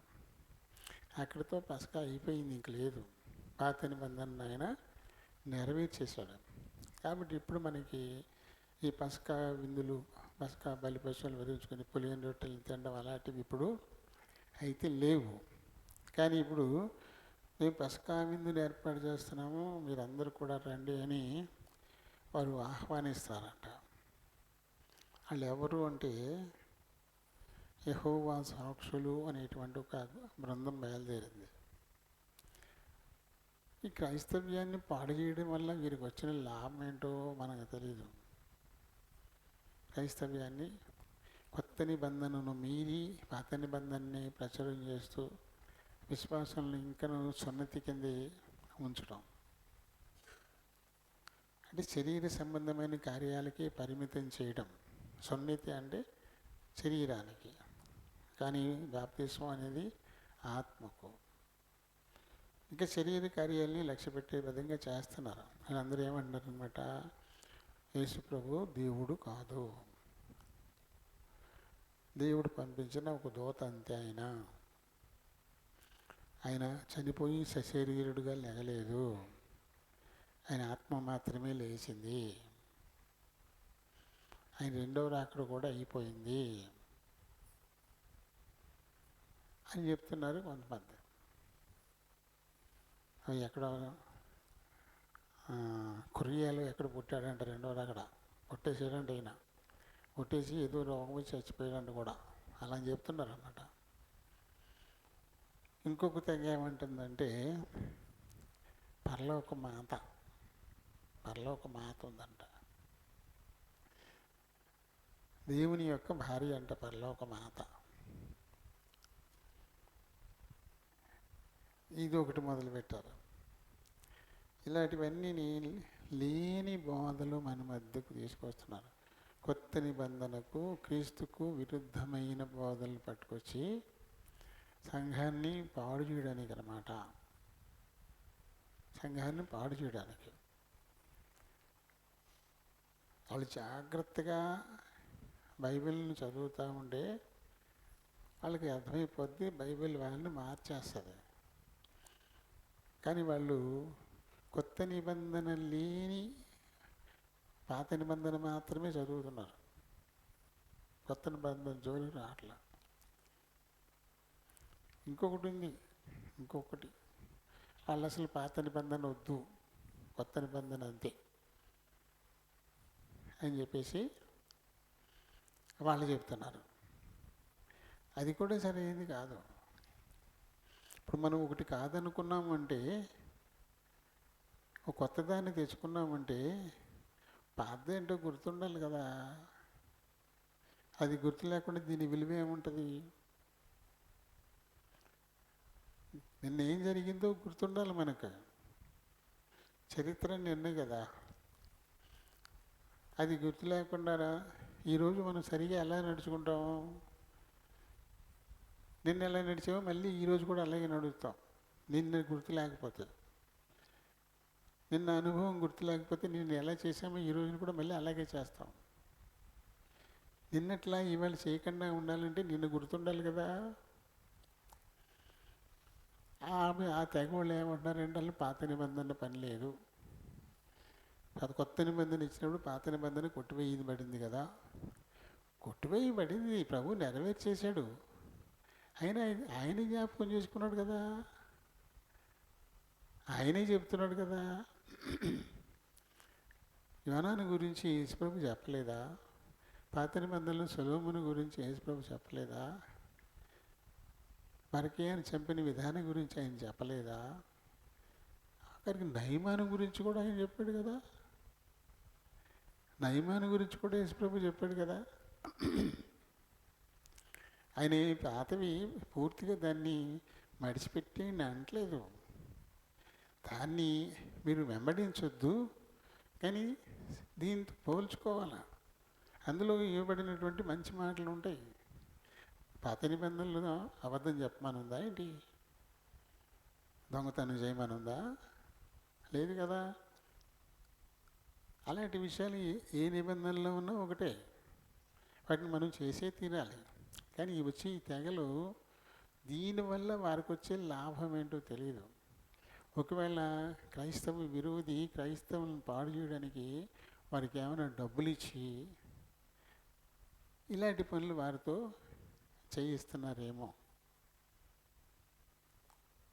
ఆర్ఆర్కే మూర్తి గారిని బాగా చదువుకున్నాడంటే ఆయన, కొంచెం ఉద్యోగం లేదు.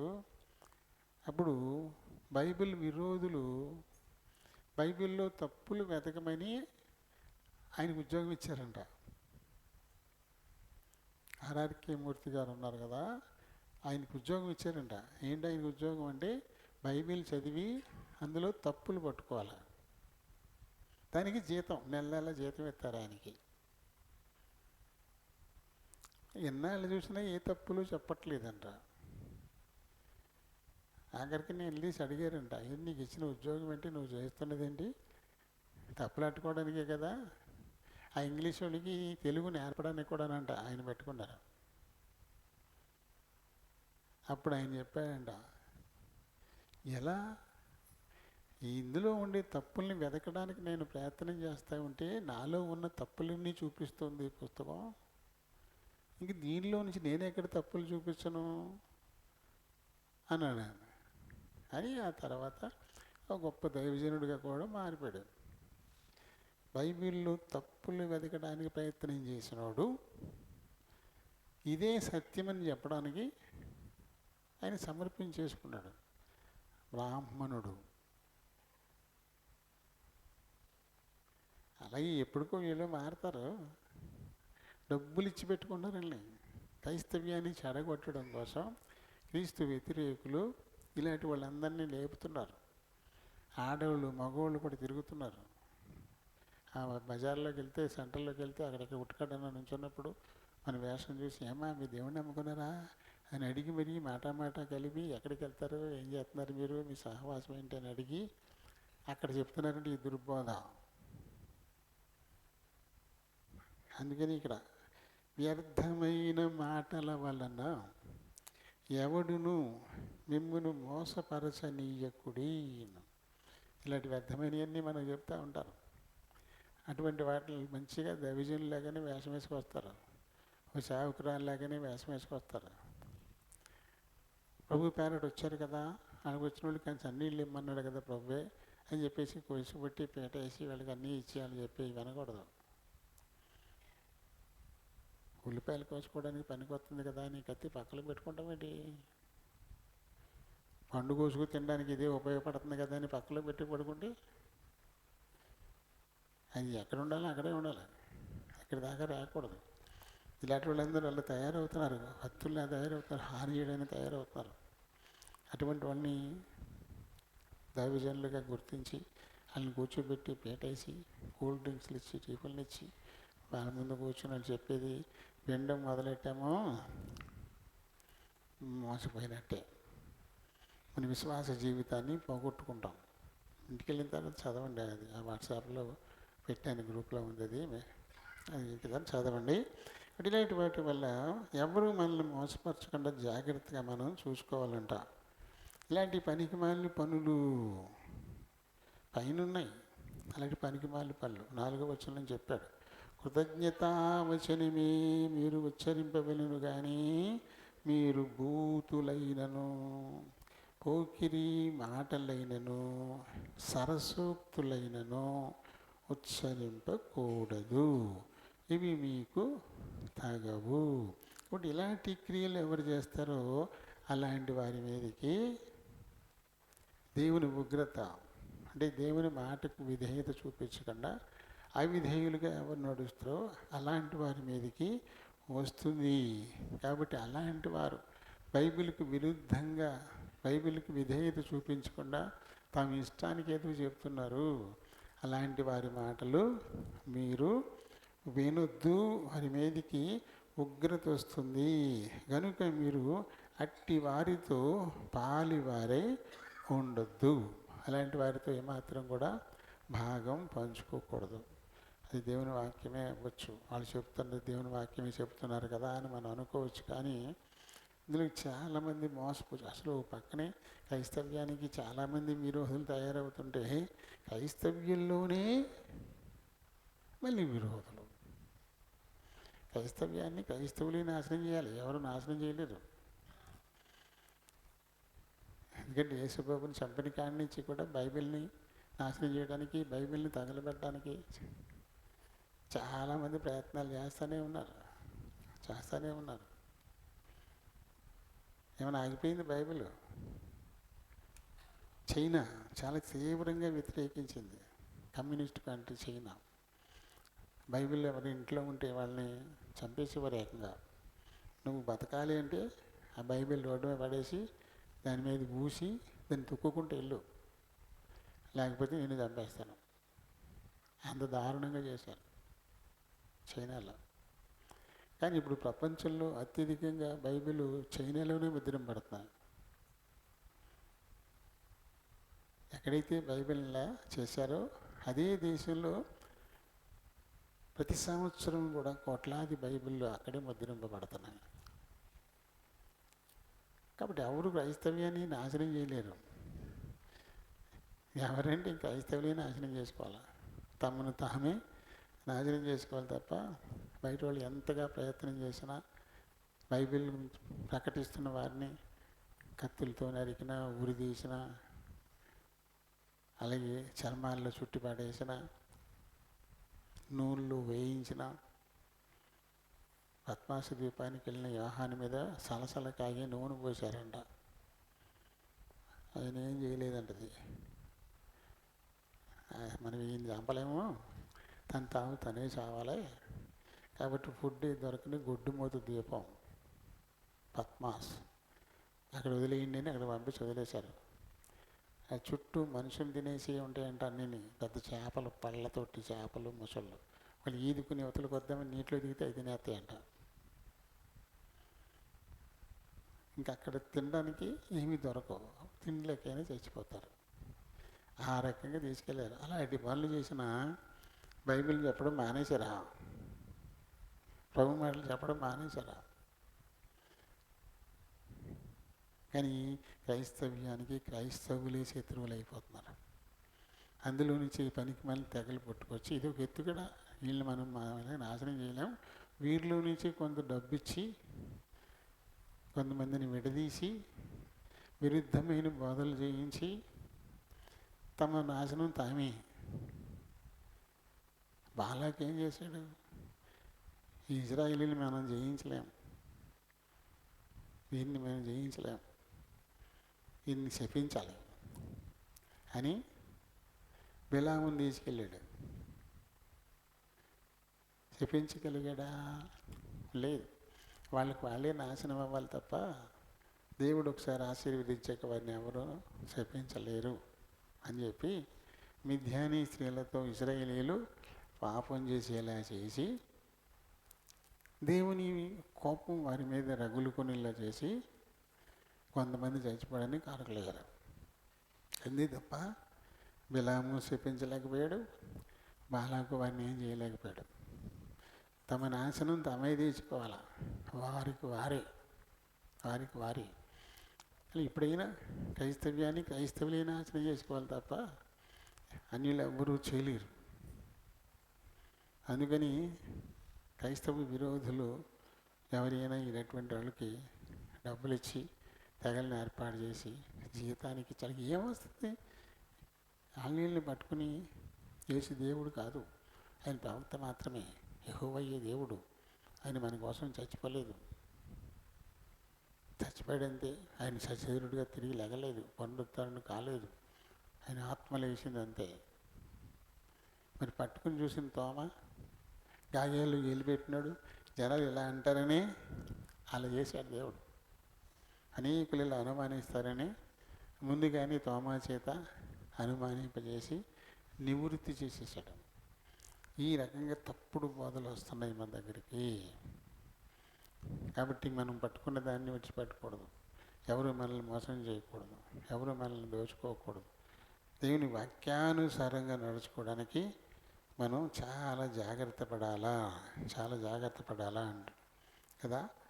పైన చెప్పినవన్నీ మనం గుర్తుపెట్టుకోవాలా. మనం ఎలాంటి వాళ్ళమంట, మీరు పూర్వమందు చీకటి అయి ఉంటిరి, ఇప్పుడైతే ప్రభువునందు వెలుగై ఉన్నారు. చీకట్లో చేసేవాళ్ళే తప్పులు చేస్తారు. చీకట్లో పని చేస్తే ఏమవుతుంది? కరెక్ట్గా మనం చేయగలమా? చీకట్లో కూర వండితే చీకట్లో ఎంత ఉప్పు వేస్తున్నామో తెలుస్తుందా? ఎంత కారం వేస్తున్నామో తెలుస్తుందా? నూనె వేస్తున్నామో నీళ్ళు వేస్తున్నామో తెలుస్తుందా? అసలు పాత్రలో వేస్తున్నామా పక్కన బాగా వేస్తున్నామా తెలుస్తుందా? కాబట్టి చీకట్లో అన్నీ తప్పులే జరుగుతాయి. కానీ మీరు చీకటి సంబంధులు కాదు. ఇదివరకు చీకట్లో ఉన్నారు కాబట్టి ఇలాంటి తప్పులు ఎన్నెన్నో చేశారు. కానీ ఇప్పుడు మీరు ఎలాంటి వాళ్ళు? ప్రభువునందు వెలుగై ఉన్నారు. వెలుగు ఫలము సమస్త విధములైన మంచితనము. అది వెలుగు ఫలం ఏంటంట, ఇందులో చెడు ఉండదు. ఇక వెలుగులో చెడు ఉండదు, వెలుగులో తప్పులు ఉండవు, అన్నీ కరెక్ట్గా చేస్తాం. మీరు వెలుగు సంబంధాలు కాబట్టి ఇవన్నీ మంచివే.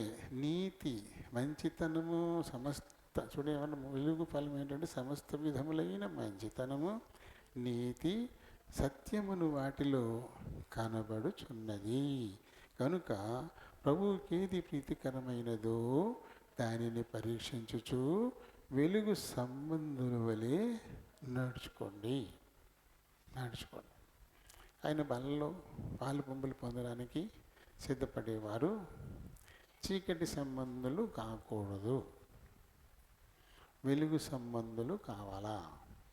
చీకటి సంబంధులందరూ సమస్తమైన చెడుగు ఉంటుంది అందులో, వెలుగు సంబంధులు సమస్తమైన మంచితనం ఉంటుంది అందులో. కాబట్టి మనం వెలుగు సంబంధులమా? ఇంకేమైనా చీకటి మనలో రాజ్యం ఏలుతుందా? వెలుగులో ఉంటూనే చీకటి పనులు చేస్తున్నామా? ఇటువంటి వాటిని జాగ్రత్తగా ఆలోచన చేసుకొని నేను వెలుగు సంబంధినే అని నమ్మకం ఉంటే అప్పుడు ప్రభు దేహానికి సాదృశ్యమైన రొట్టె, ఆయన రక్తానికి సాదృశ్యమైన ఈ రసంలోనూ పాలు పంపులు పొందే అర్హత మనకి ఉంటుంది. కానీ పక్షంలో సరి చేసుకోవాలా. పాలు పొందడానికి ముందు సరి చేసుకోవాలా. ప్రభు పాదాల దగ్గర అడగాల. ఎక్కడన్నా మనలో లోపాలు గుర్తొస్తే ఆ విషయాల్ని, ప్రభువా నేను ఎలాంటి తప్పు చేశాను, ఇలాంటి పొరపాటు నా వల్ల జరిగింది, దయతో నన్ను క్షమించను. దేవుడు క్షమించడానికి ఇష్టపడతాడు తప్ప దోషులను నిర్దోషులుగా ఎంచడం. ఆయన మంచోడే అయినా సరే దోషిని నిర్దోషిగా ఎంచడం. దోషి తప్పు ఒప్పుకుంటే క్షమించడానికి ఇష్టపడతాడు. క్షమించబడి మన నిర్దోషులు కావాలి. అంతేగాని నువ్వు మంచోడు కదా, నా పాపాలన్నీ తీసేయి, క్షమించేసేయి అంటే చేయడం. కాబట్టి ప్రతి వారము కూడా క్షమించడానికి ఇష్టపడి ఉన్న దేవుణ్ణి అడగాలి. ఇలాంటి తప్పు నా వల్ల జరిగింది, ఇటువంటిది నేను చేశాను, మాట వల్ల, క్రియ వల్ల, నడత వల్ల జరిగిపోయింది, అయితే నన్ను క్షమించు నాయన. క్షమించడానికి ఇష్టపడే దేవుడు నువ్వు. ఇక ముందు నేను అటువంటి చేయకుండా ఉండడానికి ఒక స్థిరమైన మనసు నూతనంగా, దావీదు ప్రార్థన అదే, ఒక స్థిరమైన మనసు నూతనంగా నాలో పుట్టించు. తప్పు చేసిన తర్వాత దావీదు చేసిన ప్రార్థన అది. అలాగే మనం కూడా ప్రార్థన చేసి అప్పుడు అందులో పాలు పొందాల్సిన వారంగా ఉన్నాం. దేవుడి మాటల్ని దీవించునుగా.